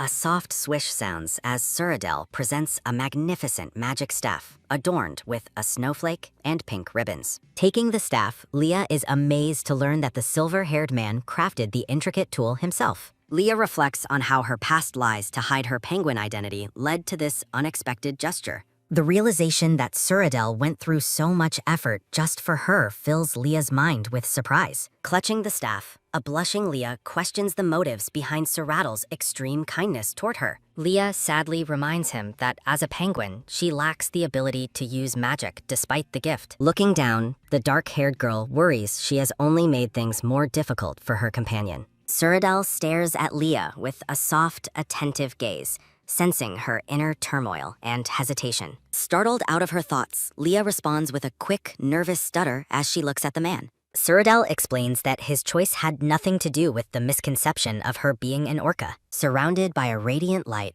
Leah stands in awe of the magical potential the staff might hold. The scene shifts to the Mage Tower, where the spires loom tall under a starry night sky. Sir Reynos trembles with a visible fury, his anger over his daughter's disappearance boiling over at his desk. Leah's simple, heartfelt letter lies on the desk, signed with a small blue penguin footprint. A sharp crumple sounds as Sir Reynos crushes the paper, ordering the tower to cease their fruitless search. Sir Reynos realizes that if someone powerful is hiding Adelius intentionally, a basic search will never work. With a dark and menacing expression, Sir Reynos vows to obliterate whoever is keeping his daughter away. Back at the estate, Leah stands elegantly in her blue dress while holding the snowflake-themed staff. Leah asks about mana, mentioning that Lord Primo specifically told her to seek Suradel's expertise on the matter. A thought suggests that Primo's advice stems from his deep and overwhelming affection for Lady Bella. Suradel ponders the surprising way Leah's mana is generated, despite her lack of natural affinity for magic. Gripping her staff tightly, Leah questions the significance of her unusual mana capacity and its origins.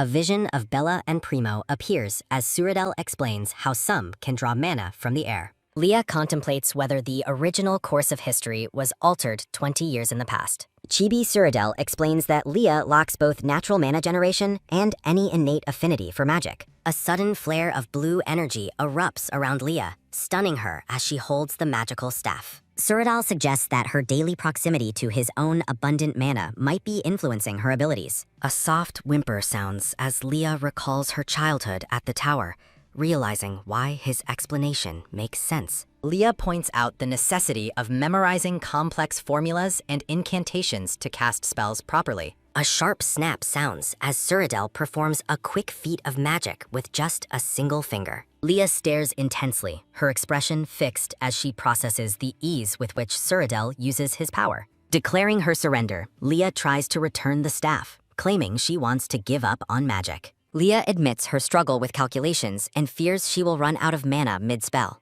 Suradel reassures her that her mana capacity is actually far greater than that of any normal person. Beaming with a radiant, flowery aura, Suradel offers to constantly refill Leah's mana whenever she needs it. Horrified by the intimate implication, Leah crossly rejects the idea of having his mana inside her body. Suradal insists it would be a waste for her to quit now and encourages her to continue studying.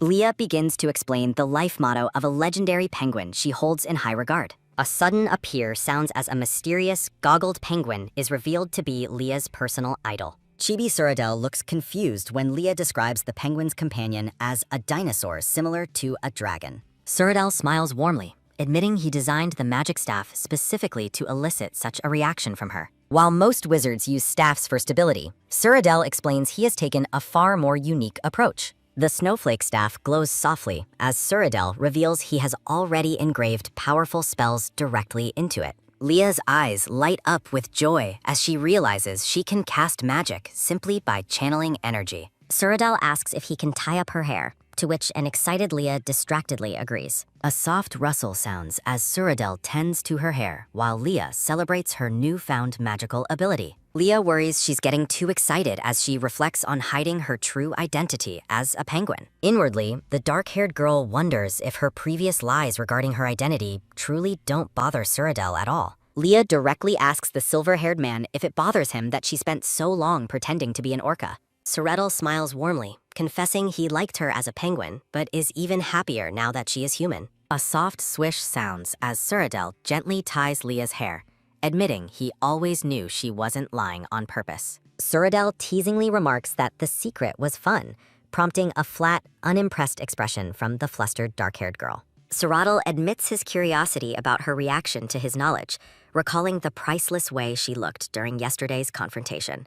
Startled, Leah demands to know if he was also caught off guard during their earlier, more intimate encounter. Suradel playfully claims he intended to keep pretending he hadn't seen her secret, leaving Leah even more baffled. A gentle smile appears as the silver-haired man leans in, softly declaring his absolute trust in the girl sitting before him. Leah blushes intensely, overwhelmed by how casually the man can utter such deeply embarrassing and sentimental things. Observing the man closely, Leah wonders to herself if his silver hair feels even softer than her own. Leah suddenly requests that the silver-haired man lower his head, catching him slightly off guard with her unexpected command. A soft swish sounds as Suradel complies, tilting his head down while looking up at Leah with a confused expression. A bright giggle sounds as Leah beams with joy, declaring her desire to feel his hair for herself. A soft rustle sounds as Leah runs her fingers through Suradel's wavy silver hair,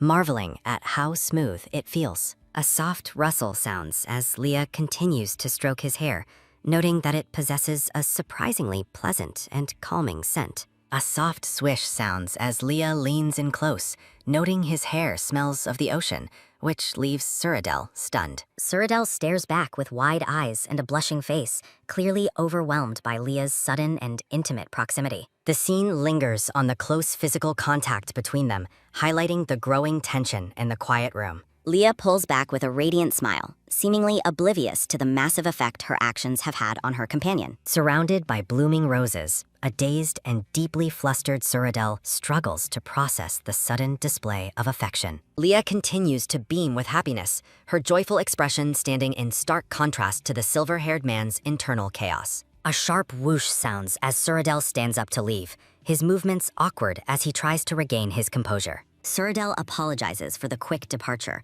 realizing he has kept his formidable mother waiting in her office for too long. A sharp snap sounds as Suradel activates his magic, disappearing in a swirl of blue energy while Leah watches him. A quiet hum sounds as Leah reflects on the strange turn their conversation took while sitting alone in the room. A faint flash sounds as the lingering blue mana from the teleportation spell slowly fades away into the air. A soft slide sounds as Suradel collapses onto the floor elsewhere, hiding his blushing face in his hands. The silver-haired man remains curled up on the ground, his face burning as he reels from the recent intimate encounter. A memory of their intimate moment on the bed flashes back, fueling the man's intense embarrassment and growing affection. Suradel recalls Leah's flustered face and her proximity, unable to shake the feeling of her hands in his hair. The image of Leah's radiant, genuine smile fills his mind, making him feel as though his heart might truly explode. Suradel clutches his chest, his expression one of both agony and bliss as he deals with his overwhelming feelings. Looking up with a soft, dazed gaze, the silver-haired man realizes just how much the girl has affected him. The scene shifts to the elegant interior of the estate,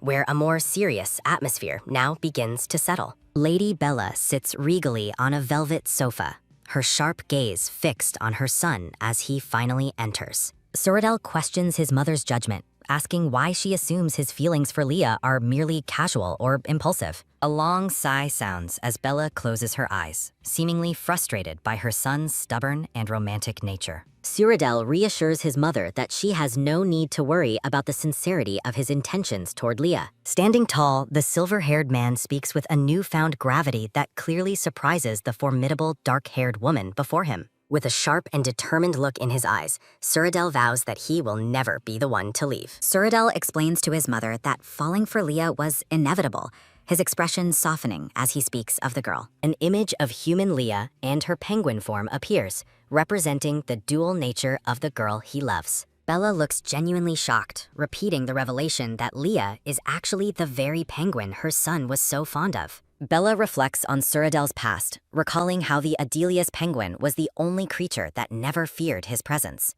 A vision of the past shows a lonely Suradel with the small blue penguin, his only friend in a world of fear. A soft sound follows his nod as Suradel confirms that Leah has become his entire reason for living. A soft thud sounds as Bella leans forward in relief, her heavy heart finally lightened by the truth. A soft swish sounds as Suradel comforts his mother, who asks if he is truly okay with Leah's identity. Lady Bella dismisses her son's concerns, declaring that something more joyful has happened, rendering his worries irrelevant. Grasping his hands firmly, the dark-haired woman reminds the silver-haired man of his paramount importance to their family. Suradel smiles confidently, promising his mother that he will put forth his absolute best effort to win Leah over. Surveying the overwhelming stacks of paperwork, Suradel realizes his father rushed his tasks just to see his mother sooner. Lady Bella bids her son good luck as he prepares to depart their meeting for his own romantic pursuit. When his mother questions his destination, the silver-haired man simply smiles, stating his intention to visit their lovely Leah. Suradel playfully stops his mother, arguing that she should share the burden of the work his father left behind. The dark-haired woman pauses, her expression shifting to one of mild surprise as her son continues his playful teasing. Holding up a finger, Suradel asks his mother to pretend ignorance until Leah is ready to reveal her true identity. Bella is visibly stunned, questioning why someone would claim the girl she expected to be an orca is actually a penguin. The dark-haired woman turns away slightly, admitting she cannot deny a sense of initial disappointment regarding the girl's species. Standing nearby, Suradel explains that Leah has been feeling incredibly anxious about the secret she has been keeping. Surrounded by a floral aura, the silver-haired man looks ahead with a gentle and determined gaze filled with affection. The pair works together in the study, acknowledging the heavy workload they have both successfully managed to complete. Lady Bella offers her son a small note, mentioning that his father, Primo, requested she deliver it to him. Suradel takes the note, a subtle smirk playing on his lips as he examines the message from his father. With a radiant and charming smile, the silver-haired man seems invigorated by the new information he has received. A loud creak sounds as the ornate doors are thrown open, and a voice calls out Leah's name. Startled in her room, Leah looks up to find Suradel standing there, catching her completely off guard at this hour. Bathed in a flowery light, Suradel offers a sudden and blunt confession of his feelings, leaving the girl stunned. Leah stands frozen in shock, unable to process the man's casual and direct declaration of his affection for her. Sparkling with joy, the silver-haired man continues to beam at her, seemingly delighted by her flustered and confused reaction. Leah observes his good mood, wondering if his talk with Lady Bella went well, while secretly acknowledging her own feelings. A soft gasp escapes her as Suradel suddenly takes her hands, his touch fueling her growing embarrassment and surprise. Suradel explains that his father told him about a big night market currently happening, offering it as an outing. Leah's eyes widen in excitement at the mention of the market, her curiosity piqued by the prospect of an adventure. She recalls a romantic cliché where events always happen at markets, envisioning a blonde girl and a cloaked man. An image of a raccoon appears as Leah remembers hearing that raccoon beastkin live on the island they are visiting. Pumping her fist in the air, the dark-haired girl becomes determined to use this chance to meet a raccoon beastkin. The night market is a vibrant spectacle of warm lights and bustling crowds, creating a festive and lively atmosphere. They pass through various stalls filled with colorful fruit and happy townspeople, the market's energy being truly infectious. Arriving at the market, Leah is dressed in a sailor-style outfit and marvels at the incredible sights around her. Suradel notices she brought her snowflake staff along, expressing his genuine happiness that she seems to like the gift. He mentions plans to practice her animal transformation and mana handling at the sea tomorrow, keeping his gaze soft. Leah worries about his busy schedule, but the silver-haired man jokingly calls the practice a legal way to slack off. Internally, Leah worries that Hanu and Russ might feel awkward around their superior and suggests a more efficient search strategy. Leah suggests to the orange-haired pair that they should explore separately, allowing them some freedom while she remains with Suradel. Hanu tries to uphold his duty as an escort, but his protests are interrupted by a sudden playful shove.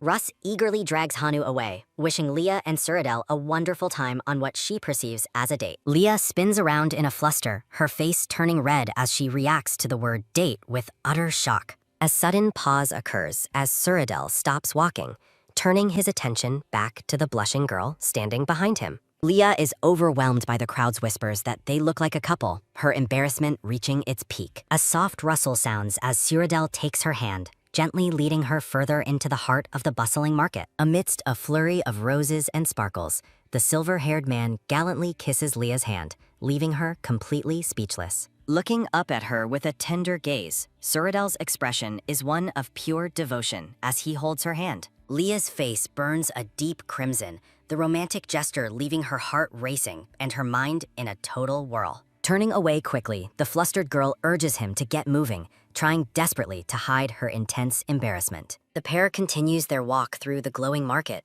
the atmosphere between them now charged with a new romantic tension. Suradel presents Leah with a large blue penguin plushie, a thoughtful gift that acknowledges her true and secret nature. They wear cute animal headbands and laugh together, fully enjoying the festive night and each other's company at last. Leah enjoys the market with Suradel, wondering if she will encounter a raccoon beastkin amidst the festive atmosphere. Leah's attention is caught by two suspicious men moving through the crowd, making her feel quite uneasy. A sudden, silent swipe occurs as a hand stealthily snatches a brown notebook from an unsuspecting person nearby. A sharp slap sounds as Leah swiftly grabs the thief's arm, preventing him from escaping with the stolen item. The thief, a young man with messy brown hair, looks back in shock as his attempt is thwarted. Leah demands the man return the notebook immediately, while Suradel watches her bold confrontation from a short distance. Murmurs ripple through the crowd as the dark-haired girl exposes the pickpocket, leaving him feeling cornered and exposed. Admitting a bad habit, the seagull beastkin flees quickly as a sudden, loud dash sounds throughout the bustling market. Holding the recovered notebook, Leah feels relieved that the owner did not lose anything valuable to the thief. Leah and Suradel find themselves alone after the notebook's owner seemingly vanished in a panic during the commotion. Curious about the contents, the dark-haired girl decides to look inside for a name, only to be deeply startled. Leah is stunned to find the notebook filled with hangul, describing a predetermined fate and someone who changed it. Surrounded by crystals, Suradel and Leah appear in an elegant illustration alongside a small orca and a blue penguin. A close-up reveals Leah's wide, trembling blue eye as she reels from the shocking discovery within the journal. Staring at the pages, Leah cannot believe the text is written in hangul, suggesting a connection to her world. Determined to find the owner, the dark-haired girl asks Suradel for help with a serious look in her eyes. A girl with messy brown hair and glasses sits behind bars, looking dejected as her presence is discovered. Standing before the prison, Leah explains to Suradel that the girl has been acting suspiciously around the castle lately. Leah wonders if the girl's interest in the whale family is linked to the prophetic words in the notebook. Suradel nods and agrees to wait outside while Leah speaks privately with the girl in the prison cell. A heavy clack sounds as the large wooden door closes, leaving Leah alone in the dim dungeon hallway.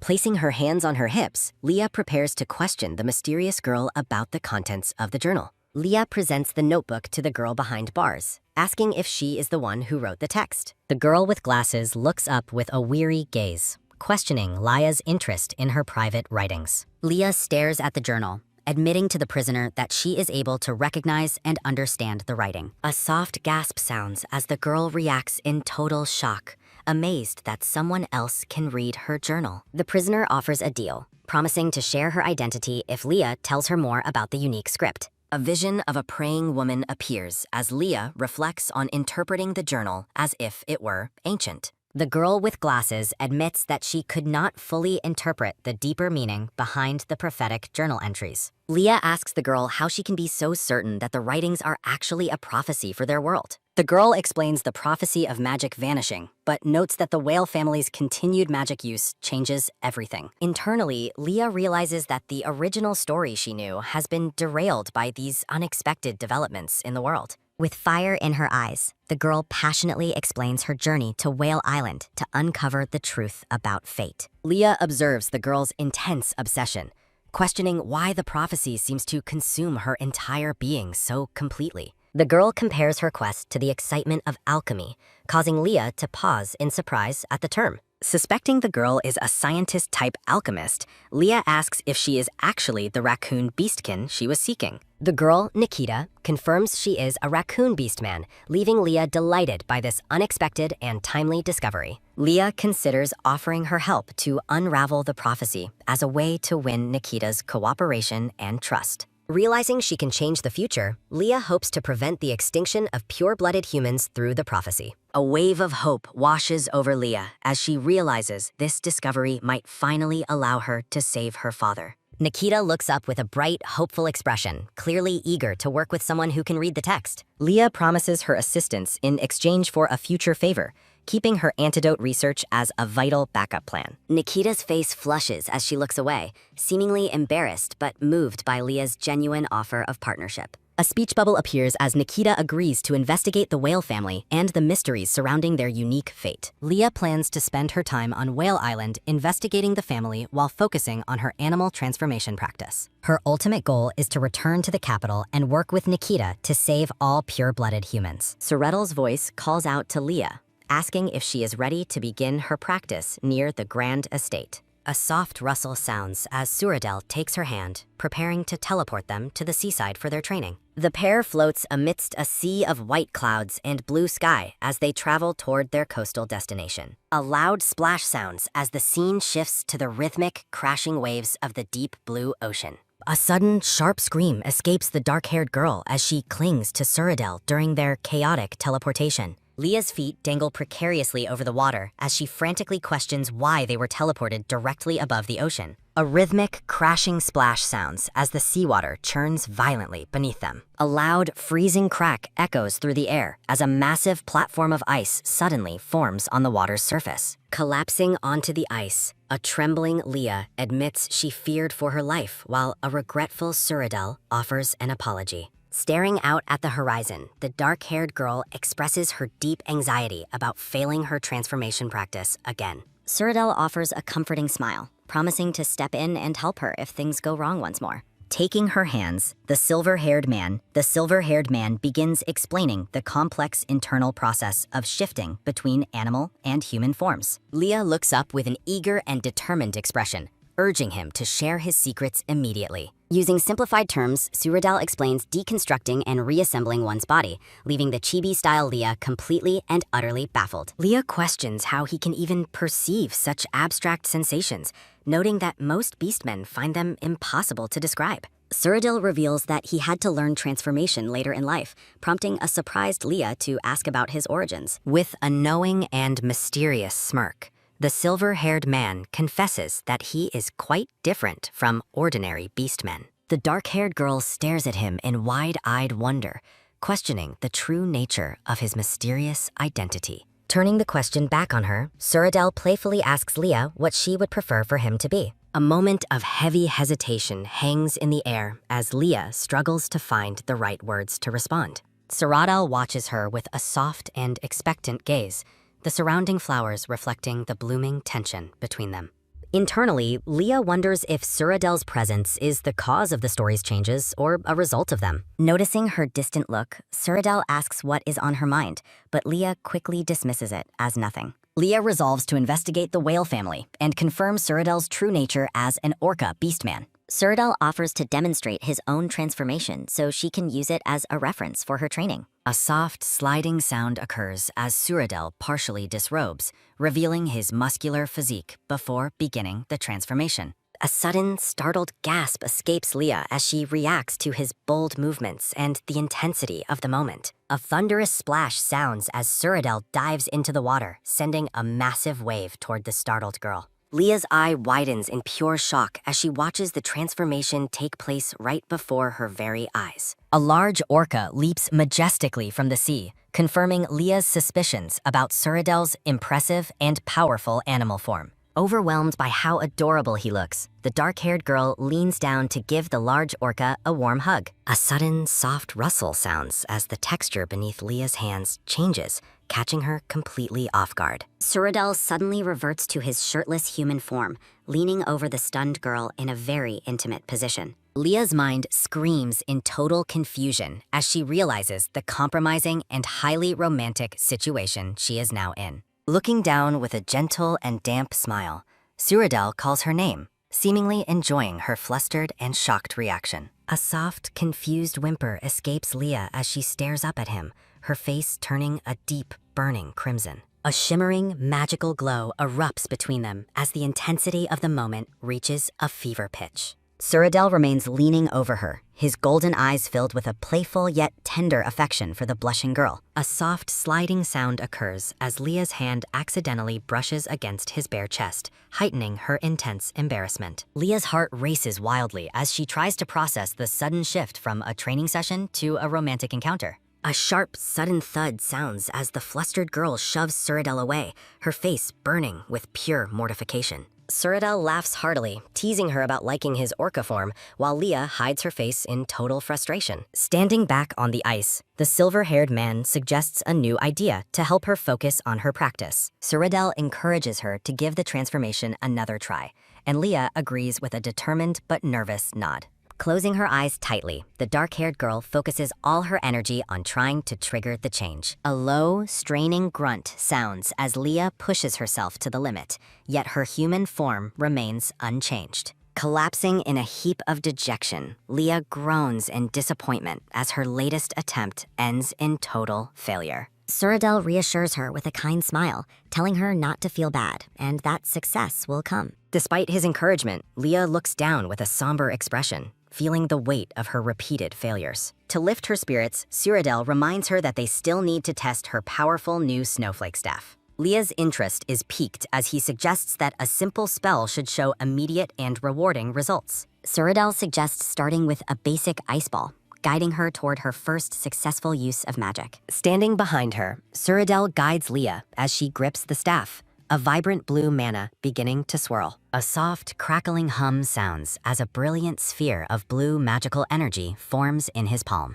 Confident she understands the technique, Leah eagerly asks to attempt the magic spell herself. Standing tall on the ice platform, Leah prepares to channel her mana under Sir Hannes's watchful eye. With a bright smile, the dark-haired girl invokes the ice ball spell, her snowflake staff glowing. A sudden, radiant flash occurs as a massive, multifaceted ice crystal rapidly forms above Leah's magical staff. Leah's eyes go wide with pure shock as the supposedly simple spell grows unexpectedly and dangerously large. Panic sets in as Leah frantically questions how long the massive ice formation will continue to expand. A wide view reveals the gargantuan ice sphere towering over the small figures of Leah and her guard. A loud, crystalline crash sounds as the overwhelming power of the spell manifests into jagged, towering ice spires. Standing amidst the frozen landscape, the pair remains silent, dwarfed by the sheer scale of the magical outburst. Trembling with nerves, Leah skeptically asks if that was truly meant to be a simple, beginner-level spell. The guard notes her latent magical ability is far stronger than expected, advising her that more practice is necessary. Shifting to the coastal town, the dark-haired girl reflects on the timeless beauty of the shimmering blue sea. Deciding to explore since major issues are resolved, Leah hums a cheerful tune while walking with Sir Hanu. A soft, sliding sound occurs as a blue-haired boy passes Leah on the street, his face hidden in shadow. Startled by a commotion, Leah stops in her tracks as she hears townspeople shouting about a recent crime. Angry local men vent their frustration, searching for a pickpocket who dared to operate within their specific territory. Concerned by the news, Leah decides to check her own pockets just to be safe while wandering. A sharp electric shock of realization hits Leah as she finds her pocket completely empty and her money gone. Furiously, Leah orders Sir Hanu to catch the thief, desperate to recover her father's precious emergency funds. Watching the pursuit with fierce determination, Leah cheers for the pink-haired guard to corner the fleeing pickpocket. Confronting the captured thief, Leah demands her money back, while the blue-haired boy glares back with defiance. The boy remains stubbornly silent, prompting Leah to question his cold, unapologetic gaze as he turns away.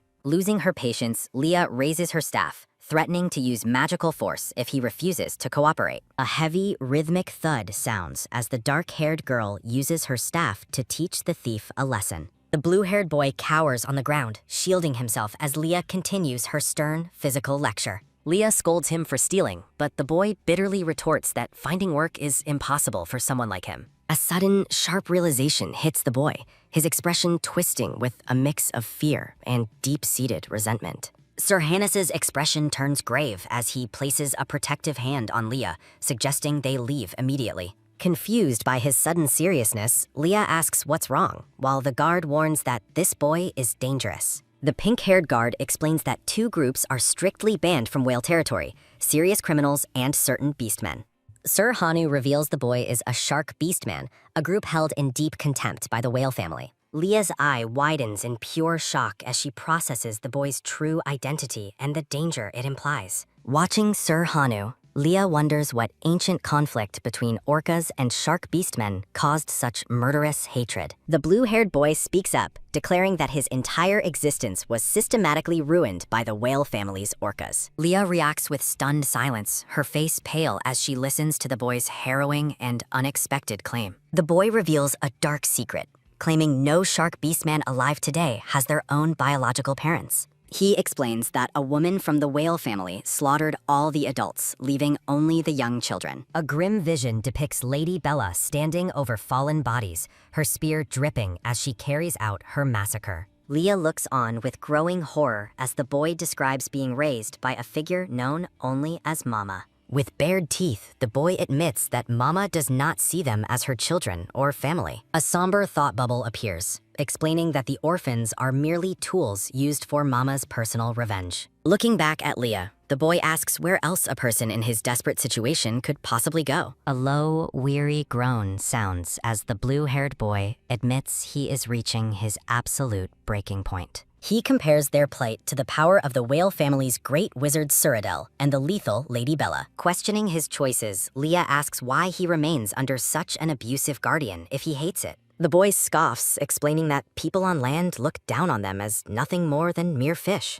A wide shot of the port city emphasizes his isolation, having been banned simply for his beastman nature. Gesturing wildly, the shark beastman claims the only sanctuary left is an island populated by his own kind. He asks Leah if she intends to hand him over, while she reflects on the depth of the grudge. A vision of a shark and orca battling illustrates Leah's fear that this cycle of hatred will end tragically. Leah resolves to persuade Jerome to help her protect the whale family from the threat of his mysterious Mama. Looking at Jerome, Leah decides she must use him to monitor the dangerous movements of the shark beastmen. Leah confronts the blue-haired boy on the street, while Sir Hanu keeps a watchful eye on the tense exchange. The dark-haired girl teases a defensive Jerome, playfully threatening to hit him again if he remains uncooperative. Looking defeated and frustrated, the blue-haired shark beastman finally mutters that his name is Jerome. A sudden, sharp thud sounds as Leah cheerfully accepts his introduction, placing her hands firmly on his shoulders. Jerome reacts with wide-eyed shock when Leah unexpectedly orders him to meet her at this exact spot tomorrow. Leah gives him a playful look as the boy wonders what the dark-haired girl is even thinking. Peeking out from the side, Leah reminds him one last time to be there at the same time tomorrow. Jerome storms away while shouting his defiance, leaving Leah smiling brightly as she prepares to head back. Sir Hanu turns to the dark-haired girl, skeptically asking if it is truly wise to let the boy go. A quick, rhythmic tapping sounds as Jerome sprints through the stone streets, desperate to return home before being missed. A wide view reveals the peaceful coastal town, its buildings nestled against the lush, green forested cliffs. Jerome stands alone in a grand hallway, trembling with fear because missing his quota will surely enrage Mama. A sudden heavy thud sounds as a hostile man grabs Jerome, mocking him for returning empty-handed yet again. The men laugh cruelly, taunting Jerome for his inability to steal or fight despite being a shark beastman. Gritting his teeth in silent agony, Jerome listens as they suggest Mama might sell him off for being useless. Left alone in the quiet corridor, Jerome shudders with a mix of intense resentment and fear for his future. A soft, startled gasp escapes Jerome as a cold voice from behind the door summons him to enter. Jerome enters the room to find Mama, the lavender-haired leader of the Shark Beastmen, sitting regally on her sofa. Looking down with a cold expression, Mama questions Jerome about his repeated failure to meet the required quota. A sharp, sudden thud sounds in Jerome's chest as he freezes, terrified of being kicked off the island. Desperate to appease her, Jerome reports seeing an orca beastman in the territory, catching Mama's chilling and sudden attention. A rhythmic clicking sounds as Mama approaches Jerome, surprisingly exempting him from his quota after hearing the news. A soft clicking sound occurs as Mama gently takes Jerome's hands, her touch feeling cold and incredibly ominous. A soft sliding sound occurs as Mama hands him a dagger, coldly ordering him to kill the new orca. A heavy rhythmic thud sounds as Jerome leaves, looking back with a deeply conflicted and weary expression. Mama stands alone in the room, her silhouette illuminated as she dwells on her dark plans for revenge. Mama smiles wickedly, promising to savor every moment of Lady Bella's suffering once the young orca is dead. A soft, rhythmic clicking sounds as Leah and Sir Hanu walk through the town square the following morning. Leah reflects on the harrowing story Jerome told her, her expression turning somber and deeply troubled. She remembers Jerome's claim about an orca woman slaughtering his people, a secret that continues to haunt her. Leah finds it impossible to believe that the kind Lady Bella she knows could ever commit such a massacre. Shifting to the palace, Leah enjoys a private meal with Lady Bella, who seems cheerful despite the underlying tension. Leah cautiously brings up her encounter with the hostile shark beastman, hoping for an explanation from the older woman. Leah asks Lady Bella if something significant happened in the past to cause such hatred from the shark beastmen. A soft, sliding sound occurs as Lady Bella wipes her mouth, her golden eyes turning grave and distant. Lady Bella reveals that the bitter conflict stems from a tragic incident that occurred 30 long years ago. The scene shifts to the past, depicting what appeared to be an ordinary day in the orca village. Shark beastmen suddenly stormed the village, accusing the orcas of killing a shark and removing its liver. A dark-haired orca woman reacts with shock, questioning why the shark beastmen are barging in with such accusations. The shark beastman shouts in a blind fury, refusing to believe their innocence given the specific nature of the wounds. Narrative text explains that because only orcas or humans could target a shark's liver, the orcas became primary suspects. Though a wild orca was the true culprit, the shark beastmen unfairly held the orca beastmen responsible for the death. The orca woman desperately argues that beastmen do not interfere with nature, but the sharks refuse to listen. A thunderous crackle sounds as a mysterious fire erupts, consuming the orca village in a terrifying and sudden inferno. Amidst the chaos of the fire, the shark beastmen launched a brutal massacre, killing every orca in the village. Lady Bella reveals she was the sole survivor of the slaughter, having been away at Primo's house that day. The scene depicts the dark aftermath of the attack as survivors of the massacre began to flee the island. Primo's parents, the leaders of the whale family, retaliated by driving every shark beastman off the island forever. Flashback shows younger Bella training with a sword, explaining her in-laws taught her to defend against shark attacks. Leah questions Bella about her past, asking if she eventually sought revenge against the hostile shark beastmen. Bella admits she only wiped them out because they wouldn't stop their relentless attacks on her life. Her eyes grow hard as she declares the shark beastmen crossed an unforgivable line with their actions. A happy vision of Bella's past shows her dancing joyfully in her wedding dress with her husband.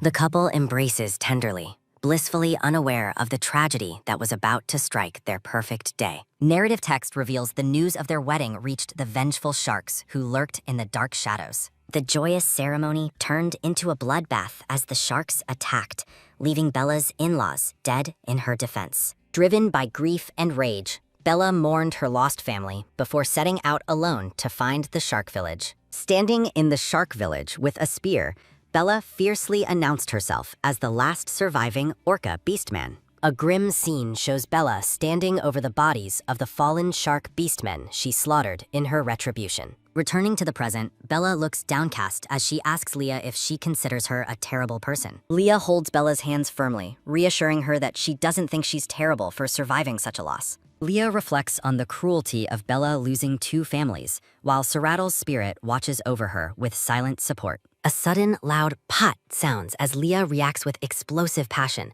surprising Bella with her intense, empathetic outburst. Caught off guard by the girl's sudden energy, Bella stares at Leah with a look of stunned disbelief. Bella's face lights up with a warm, genuine smile as she thanks Leah for her kind and comforting words. Leah asks if only the young were spared, prompting Bella to reveal she spared 1 adult to raise them. Flashback shows a blood-splattered Bella sparing the lavender-haired woman, known as Mama, to care for the shark orphans. Chibi Bella asks if Leah has met Mama, but the girl lies while secretly resolving to investigate further. Nodding respectfully, Leah thanks Bella for opening up about such a painful and difficult chapter of her past. Bella looks away with a serene expression, finally feeling a sense of peace after sharing her burden with Leah. The scene shifts back to the town square, where Leah's earlier promise to meet Jerome tomorrow still echoes. Chibi art depicts a sulking Jerome beside an enthusiastic Leah, highlighting their contrasting moods for the next day. Leah stands in the street with Sir Hanu, her expression turning serious as she waits for the boy's arrival. Walking through the city, Leah voices her concern that Jerome might have returned to his life as a pickpocket.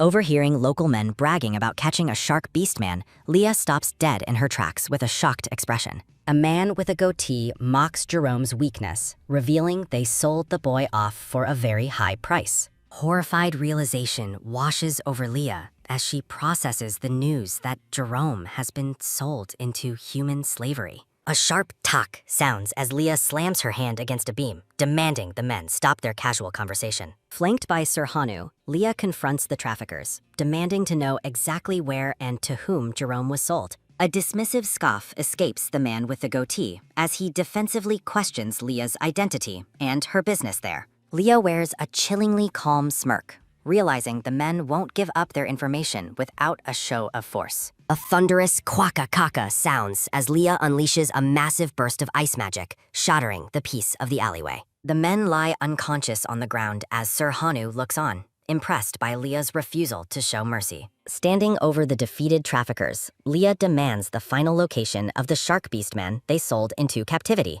Far out at sea, Jerome sits alone in the dark hold of a ship, fearing he'll be a slave forever. Jerome bitterly recalls how his own kind would only mock him for being caught rather than trying to help. A heavy quang sounds as Jerome huddles in the shadows, startled by someone suddenly entering his dark prison cell. Jerome looks up in shock as a udangtang crash sounds, his captors demanding to know how an intruder entered. Jerome scoffs at the idea of a miracle, but is stunned when Leah suddenly peeks through the ship's hatch. His mouth hangs open in pure astonishment, unable to believe the girl he just met came for him. Leah hops down into the hold with a soft "ucha," immediately noticing Jerome's tear-stained face and bound hands. Jerome watches her with wide-eyed wonder, questioning why she would risk herself to rescue a thief like him. A soft "jusum" sounds as Leah gently takes Jerome's hands, beginning to untie the rough ropes binding his wrists. Leah scolds him for being careless,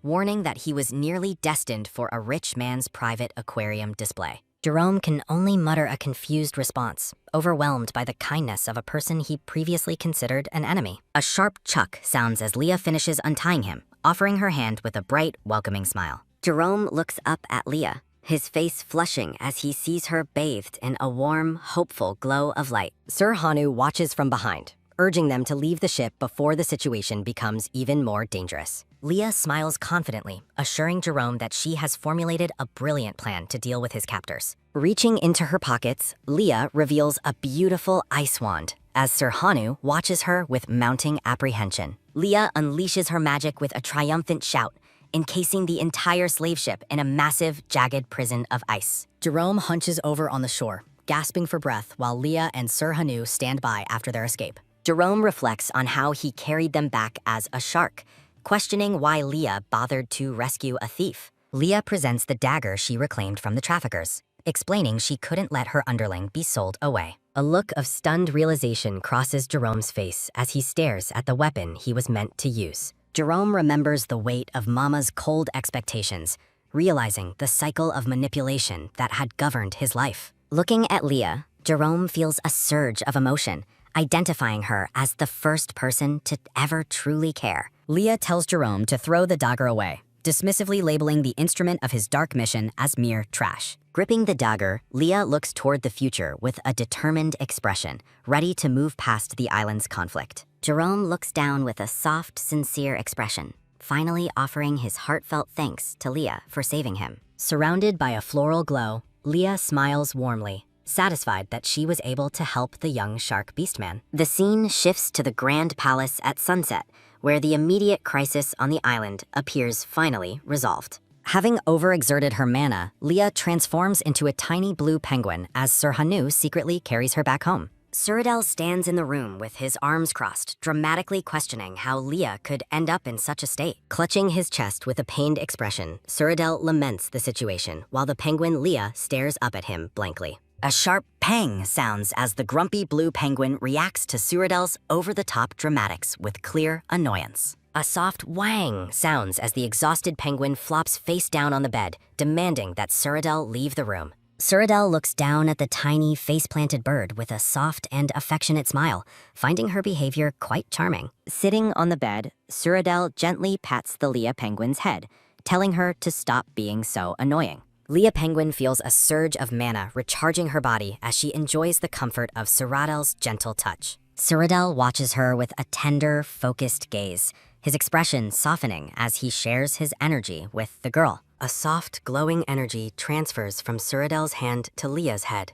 helping her recover from the day's magical exhaustion. Leah wakes up in her human form, surprised to find a sleeping Cyrodiil lying peacefully on the bed beside her. Leah gazes at Cyrodiil's sleeping face, thinking about how handsome he is and fighting the urge to touch him. Leah reacts with a startled jump as she realizes Cyrodiil is beginning to stir and wake from his slumber. Cyrodiil's golden eyes flutter open as he whispers Leah's name, still half asleep in the quiet morning light. Turning toward her, Cyrodiil offers a warm and radiant smile that catches Leah completely off guard. Leah turns away with a deep blush, flusteredly telling Cyrodiil not to make such a handsome face around anyone else. Cyrodiil leans back casually, teasingly suggesting that since she's so affected by him, she must take responsibility for him. Leah observes Cyrodiil closely, noting that despite his effortless flirting, he always gets shy when she takes the lead. Cyrodiil looks away with a slight blush, his earlier confidence wavering under Leah's sudden and intense scrutiny. A playful thought crosses Leah's mind as she wonders if she should tease the silver-haired man a little more.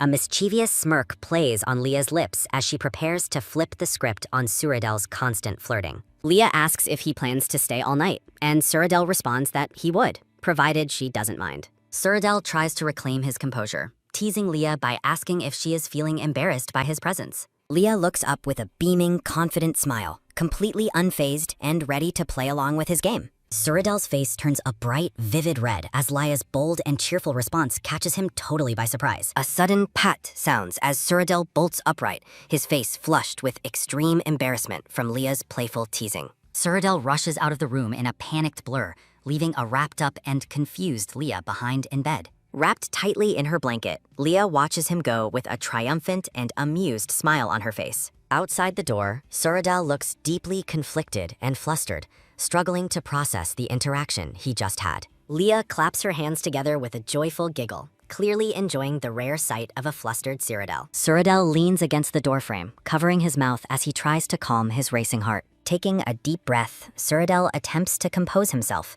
though his face remains dusted with a lingering blush. Back in bed, Leah rolls around and giggles to herself, finding the entire exchange incredibly satisfying and fun. The scene shifts to the next day, moving the story forward into the grand interior of the royal palace. Lady Bella sits at a table with a grave expression, her golden eyes filled with a heavy, somber weight. Lady Bella informs Leah that the schedule can no longer be postponed, signaling the start of a serious new chapter. Leah reflects on Lady Bella's kindness, resolving to finally reveal the truth about her secret Beastman identity. Leah approaches Lady Bella with a serious expression, nervously admitting that she has a confession she must share. Closing her eyes tightly, Leah shouts that she is actually not an orca beastman at all. Lady Bella remains remarkably composed, simply asking Leah to reveal what kind of beastman she truly is. Leah reveals she is a penguin beastman, surprised by Bella's calm while a chibi penguin looms behind her.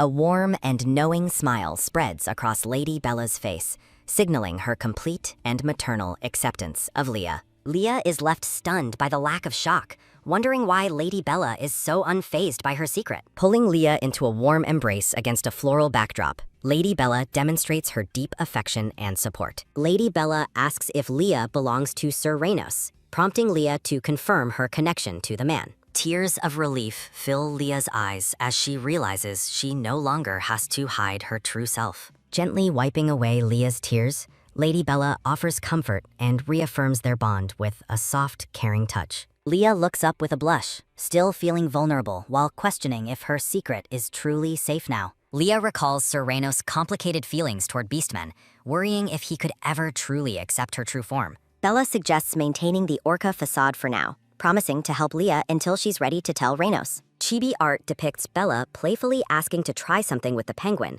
leaving a chibi Leah confused. Reaching out with a determined grasp, Lady Bella prepares to fulfill her whimsical desire regarding Lia's penguin nature. Lifting Leah high, Lady Bella spins her around joyfully, celebrating Leah's true identity in a whimsical, lighthearted way. Laughing happily, Lady Bella exclaims about flying penguins while spinning the dizzy and bewildered girl around. Leah stares with wide eyes, completely overwhelmed by Lady Bella's sudden and enthusiastic display of playful affection. Standing in the quiet library, Leah recalls Nikita's advice and decides to search for a hidden secret room. Leah explores the shelves of the vast library, searching for the hidden entrance Nikita previously mentioned. Spotting a suspicious door hidden among the bookshelves, Leah suspects she has finally found the secret laboratory. Leah tentatively turns the handle, relieved to find the door is unlocked and allows her to enter quietly. Entering the secret chamber, Leah finds herself in a grand laboratory filled with ancient books and scientific tools. Noticing a single empty spot on the shelf, Leah wonders what book could be missing from the collection. Leah retrieves a volume from the shelf, only to find the text written in an unfamiliar ancient script. Cyrudal's voice startles Leah as he suddenly appears, questioning how she managed to enter the restricted secret room. Cyrudal greets Leah with a relaxed smile, amused by her shocked reaction to his unexpected presence in the room. Cyrudal explains the space likely recognized her mana, leaving a confused Leah questioning his cryptic and strange words. Leah hands the book to Cyrudal, admitting she is unable to make sense of the writing within it. Opening the book, Cyrudal reads about a world ruled by pure-blood humans, startling Leah with his comprehension skills. An illustration depicts a romantic embrace between a duke and a saintess, highlighting the book's seemingly cliché premise. Leah looks at the book with a skeptical expression, suspecting she has stumbled upon a simple romance novel. Cyrudal claims he simply knows the language instinctively, furthering the mystery surrounding the book's origin and his abilities. Leah asks Cyrudal to elaborate on the book's contents, hoping to understand the purpose of the strange volume. Leah's eyes widen in shock as she realizes the text is written in Hangul, her original world's language. Gasping in surprise, Leah asks Cyrudal if he can truly read the script she recognizes so well. Cyrudal looks down at Leah, seriously questioning if she can read the language she claims is familiar. Leah continues flipping through the pages, her mind racing as she recognizes more of the familiar Korean text. The book describes a forbidden love amidst a grand war, echoing themes from stories Leah knows well. Leah grows more suspicious, feeling as though she is reading a romance novel from her original world's literature. Cyrudal speaks Leah's name in a low tone, his serious expression cutting through her earlier thoughts of romance. Cyrudal gently touches Leah's face, his golden eyes searching hers as the atmosphere in the room turns tense. Cyrudal reflects on Leah's unusually human behavior, noting that her actions since transformation don't quite add up. Shock washes over Leah as Cyrudal suggests she might be a soul from another world entirely. Leah panics internally, wondering if Cyrudal has somehow seen through her biggest secret as he watches her intently. Cyrudal wonders how he should view Leah now, his expression unreadable as the gravity of his words sinks in. Leah fears she has been caught as Cyrudal questions what he should make of her mysterious true nature. Leah stammers in a state of panic, struggling to find words as Cyrodiil's intense gaze remains fixed on her. A heavy pause hangs in the air as Leah realizes it's logically impossible for Cyrodiil to guess her origin. Cyrodiil erupts into laughter while a bewildered Leah watches, his earlier tension replaced by sudden and unexpected amusement. Looking deeply focused, Cyrodiil realizes his magic was successful, his golden eyes shimmering with a sense of triumph. As a magical circle illuminates a cracked egg, Cyrodiil reflects on achieving his long-held desire while Leah watches skeptically. Cyrodiil tenderly touches Leah's face, declaring they are fated to love and apologizing for not recognizing her sooner. A sudden, sharp grasp sounds as Leah seizes Cyrodiil's arm, determined to get answers about his cryptic behavior. Leah demands to know what Cyrodiil truly is, her gaze fixed on the silver-haired man's unreadable and calm expression. With a playful grin, Cyrodiil claims he can be anything she desires, leaving Leah completely baffled by his words. Leah grows suspicious, noting that Cyrodiil possesses too many secrets and never appeared in the original novel's history. Leah asks if he is a transmigrator, catching the silver-haired man off guard as the air fills with mystery. A nervous gulp escapes Leah as Cyrodiil questions if she believes he originated from another world entirely. Cyrodiil insists he was born and raised in this world, yet Leah remains unconvinced of his mysterious background. Leah observes him closely, certain that his knowledge of other worlds proves he is hiding a significant secret. A firm grasp sounds as Leah refuses to let Cyrodiil end the conversation until she receives the truth. Cyrodiil looks away, admitting he is too scared to tell her everything, leaving Leah paused in utter confusion. Their hands meet with a soft shh as the silver-haired man calls Leah's name with deep, quiet intensity. A gentle peck sounds as Cyrodiil kisses Leah's hand, his eyes closed in a moment of profound vulnerability. Cyrodiil makes a shocking confession, revealing that his greatest fear is Leah's very existence in this world. Leah struggles to understand why a top predator would fear a mere penguin beastman like herself. A sudden clutch sounds as Cyrodiil grips her hand tightly, his smile hiding the gravity of his words. Cyrodiil's golden eyes search hers, his gaze filled with a complex mixture of affection and unspoken heavy burdens. Leah reflects on her hidden nature, wondering how her identity as a penguin could possibly influence such a predator. Leah demands an explanation, but Cyrodiil insists on ending the discussion, creating a wall between them once more. Cyrodiil leans in close, his presence overwhelming Leah as the atmosphere between them grows incredibly tense and intimate. Leaning toward her, Cyrodiil whispers a soft and desperate confession of love that leaves Leah completely stunned. Leah reacts with a startled flinch as Cyrodiil hugs her, sadly noting that his love is not returned. The two stand in silence on the patterned floor of the Grand Library as the conversation reaches its end. The scene shifts to the bright and bustling capital city, moving the narrative forward into a new day. Accompanied by Lady Bella and Cyrodiil, Leah returns to the palace, regretting she couldn't see Jerome before leaving. A quiet shh sounds as Leah sits at her desk, diligently writing a farewell letter to her friend Jerome. In a distant room, the blue-haired Jerome reads Leah's heartfelt message, touched by her claim that they are friends. A soft poof escapes Jerome as he smiles at Leah's gift, a sparkling blue gem intended for his dream. A loud thwack sounds as Lady Bella scolds Lord Primo for knowing Leah's penguin identity and keeping it secret. Leah and Cyrodiil stand together in the palace, though an awkward and lingering distance remains between the two. A quick glance reveals Leah's lingering uncertainty as she observes the silver-haired man standing quietly beside her. Cyrodiil remains silent, his expression unreadable as he stares ahead, seemingly lost in his own complicated thoughts. With a sudden whip, Leah turns away, her internal monologue reflecting on their increasingly strained and difficult relationship.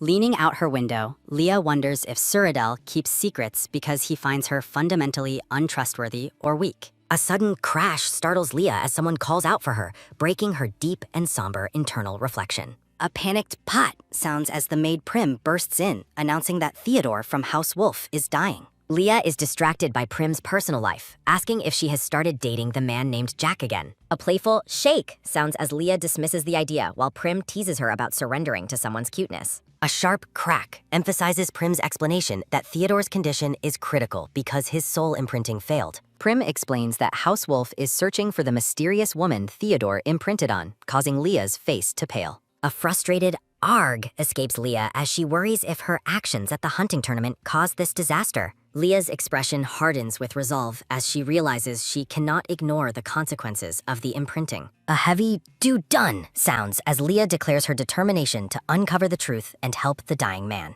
A rhythmic tap-tap echoes as Leah walks purposefully down the stone path, disguised for her secret mission. Prim notes that Leah stands out too much for a maid, but hopes the disguise will hold temporarily. Leah thanks Prim for her help, now fully disguised as a maid with long, dark hair and blue eyes. Leah prepares to infiltrate the mansion, resolving to check on Theodore's condition through his bedroom window. Leah stands outside, resolving to check on Theodore's condition while disguised as a simple maid. Recalling their intense encounter, Leah hopes to confirm if Theodore has truly imprinted on her. Prim expresses concern for Leah's safety, doubting her ability to climb a tree in her delicate body. The eye-patched Jack provides essential reconnaissance, mapping out the Wolf family's movements and the bedroom location. Leah teases Prim about her debt to Jack, making the pink-haired maid blush in lighthearted embarrassment. With a determined fist, Leah sets off on her mission as Prim warns her to be careful. Moving with a quick shh, Leah rushes toward the mansion, aiming for the large tree beside it. Using every ounce of strength, Leah begins her arduous climb up the rough bark of the tree. Finally reaching a branch, Leah sighs in relief while lamenting the trouble Theodore has caused her.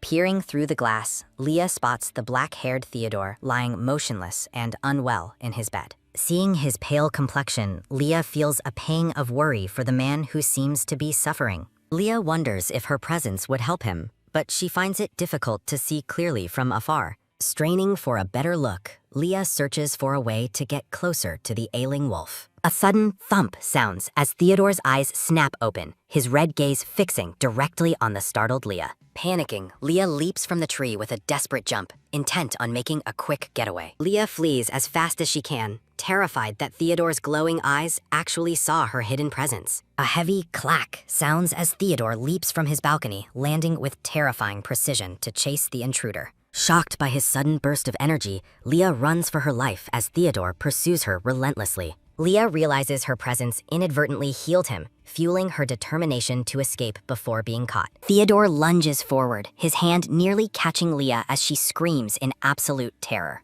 A sharp snap echoes as Leah's foot twists, causing her to lose her footing and stumble. With a loud crash, Leah falls face first onto the ground, her escape attempt coming to a painful halt. Cornered and desperate, Leah realizes she must use her hidden magical ring to escape certain capture. Clutching the glowing ring, Leah cries out for help as Theodore closes the distance between them. A brilliant flash of light erupts at Leah's feet as her magical SOS signal is finally activated. In a swirl of blue mana, Cyrodiil suddenly appears, his presence startling both Leah and her pursuer. Cyrodiil looks around in confusion while Theodore's hand remains firmly gripped on Leah's trembling arm. Theodore pulls her back with a silent intensity, refusing to let go of the woman he recognizes. Theodore reacts with a sharp flinch as a mysterious energy begins to manifest around them. Looking flustered, Theodore blushes as Leah realizes the gravity of the mess she has created. Their hands meet with a quick tsk as the atmosphere between the three becomes unbearably tense. Cyrodiil protectively holds the trembling Leah,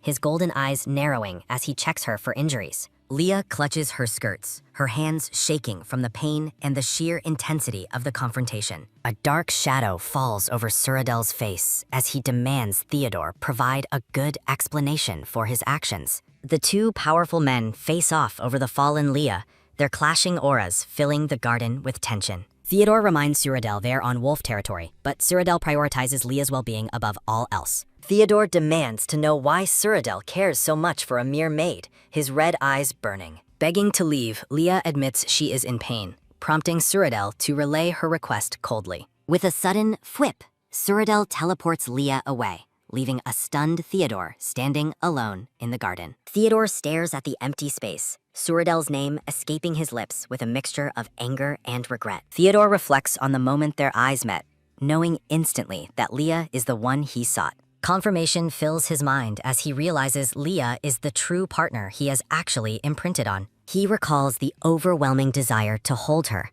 his expression softening despite the chaotic circumstances. A sharp grit sounds as Theodore vows never to let Leah slip away again after finding her. Soradel looks on with a somber gaze, reflecting on the complicated web of misunderstandings surrounding Leah's imprinting. Leah and Soradel are depicted as a romantic couple, highlighting the perceived bond that Theodore resents. Brooding in the darkness, Theodore dismisses their relationship, his eyes glowing with a possessive red light. Surrounded by thorny purple roses, Theodore declares his intent to take Leah for himself regardless of Soradel. The scene shifts to the grand palace exterior, marking the beginning of a new day and chapter. A woman in an elegant, patterned green gown walks gracefully through the palace's sun-drenched corridors. A sudden thump startles the dark-haired Lady Bella as she overhears a conversation about a painful, swelling injury. Furious, Lady Bella storms toward the double doors with a sharp pat to confront Soradel about touching Leah. She suddenly pauses, her hand frozen on the door handle as she reconsiders her hasty and angry entrance.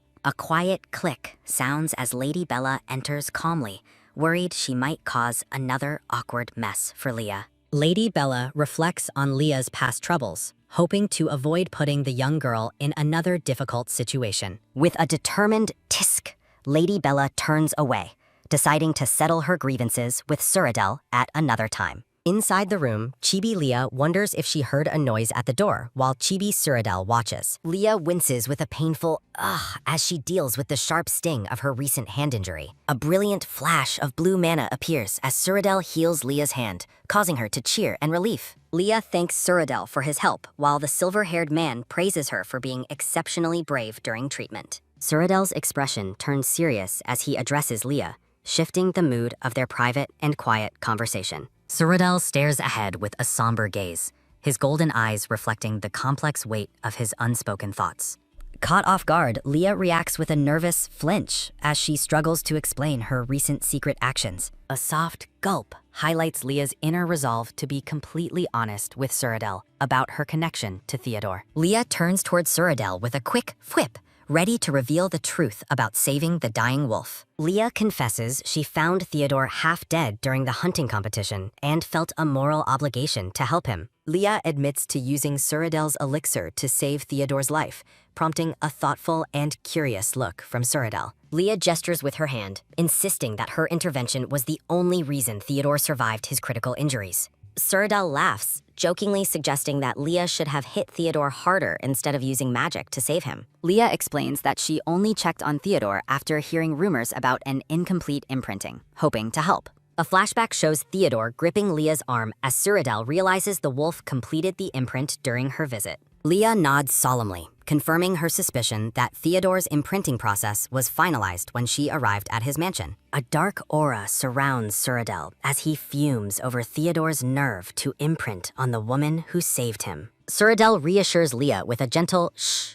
as he promises to deal with the wolf intruder on her behalf. A romantic atmosphere unfolds as Soradel takes Leah's hands, his golden eyes gazing into hers with deep affection. Stunned and blushing, Leah looks up at Soradel, her heart racing from his sudden and intense physical closeness. A nervous sweat beads on Leah's face as she remains silent, feeling overwhelmed by the heavy romantic tension. Leah reflects on the chaotic mess she's in, realizing she is stuck between two incredibly obsessive and powerful men. The scene shifts to the elegant and silent palace interior, marking a transition into a new moment of reflection. Now in a pink dress, Leah reassures Prim that Soradel successfully handled the situation with the wolf family. Leah crosses her arms with a pensive wondering how to handle the complication of Theodore's unwanted imprint. Chibi Prim teases Leah, suggesting she should simply embrace the obsession of the continent's two most eligible bachelors. Leah clutches her chest in distress, mentally pleading for help as she faces two dangerously obsessive and powerful suitors. Prim shrugs off the danger, reminding Leah that Soradel and Theodore are incredibly handsome and powerful high-status men. Soradel and Theodore are depicted together, representing the elite rivals who are now competing for Leah's undivided attention.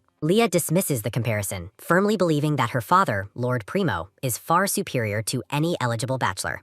A vision of the blue-haired Lord Primo appears as Prim admits he was merely a boss to her. Shaking off her thoughts with a sigh, Leah redirects the conversation toward her mission involving the woman Anemone. Leah discusses her plan to approach Anemone, recalling her intentions to gather more information about the mysterious human. Leah ponders the strange situation, noting that Anemone was the only human in the novel who didn't get sick. A vision of the blonde Anemone appears before a giant book, surrounded by dark thorns and a somber atmosphere. Determined to uncover the truth, Leah resolves to find a way to get close to the elusive blonde woman. Prim warns that Anemone hates beastmen due to childhood abuse, making any attempt to approach her extremely dangerous. A sudden "ah" escapes Leah as a brilliant and daring idea finally takes shape in her clever mind. Leah strikes a dramatic and confident pose, leaving the pink-haired Prim looking completely baffled and confused. With a mischievous grin,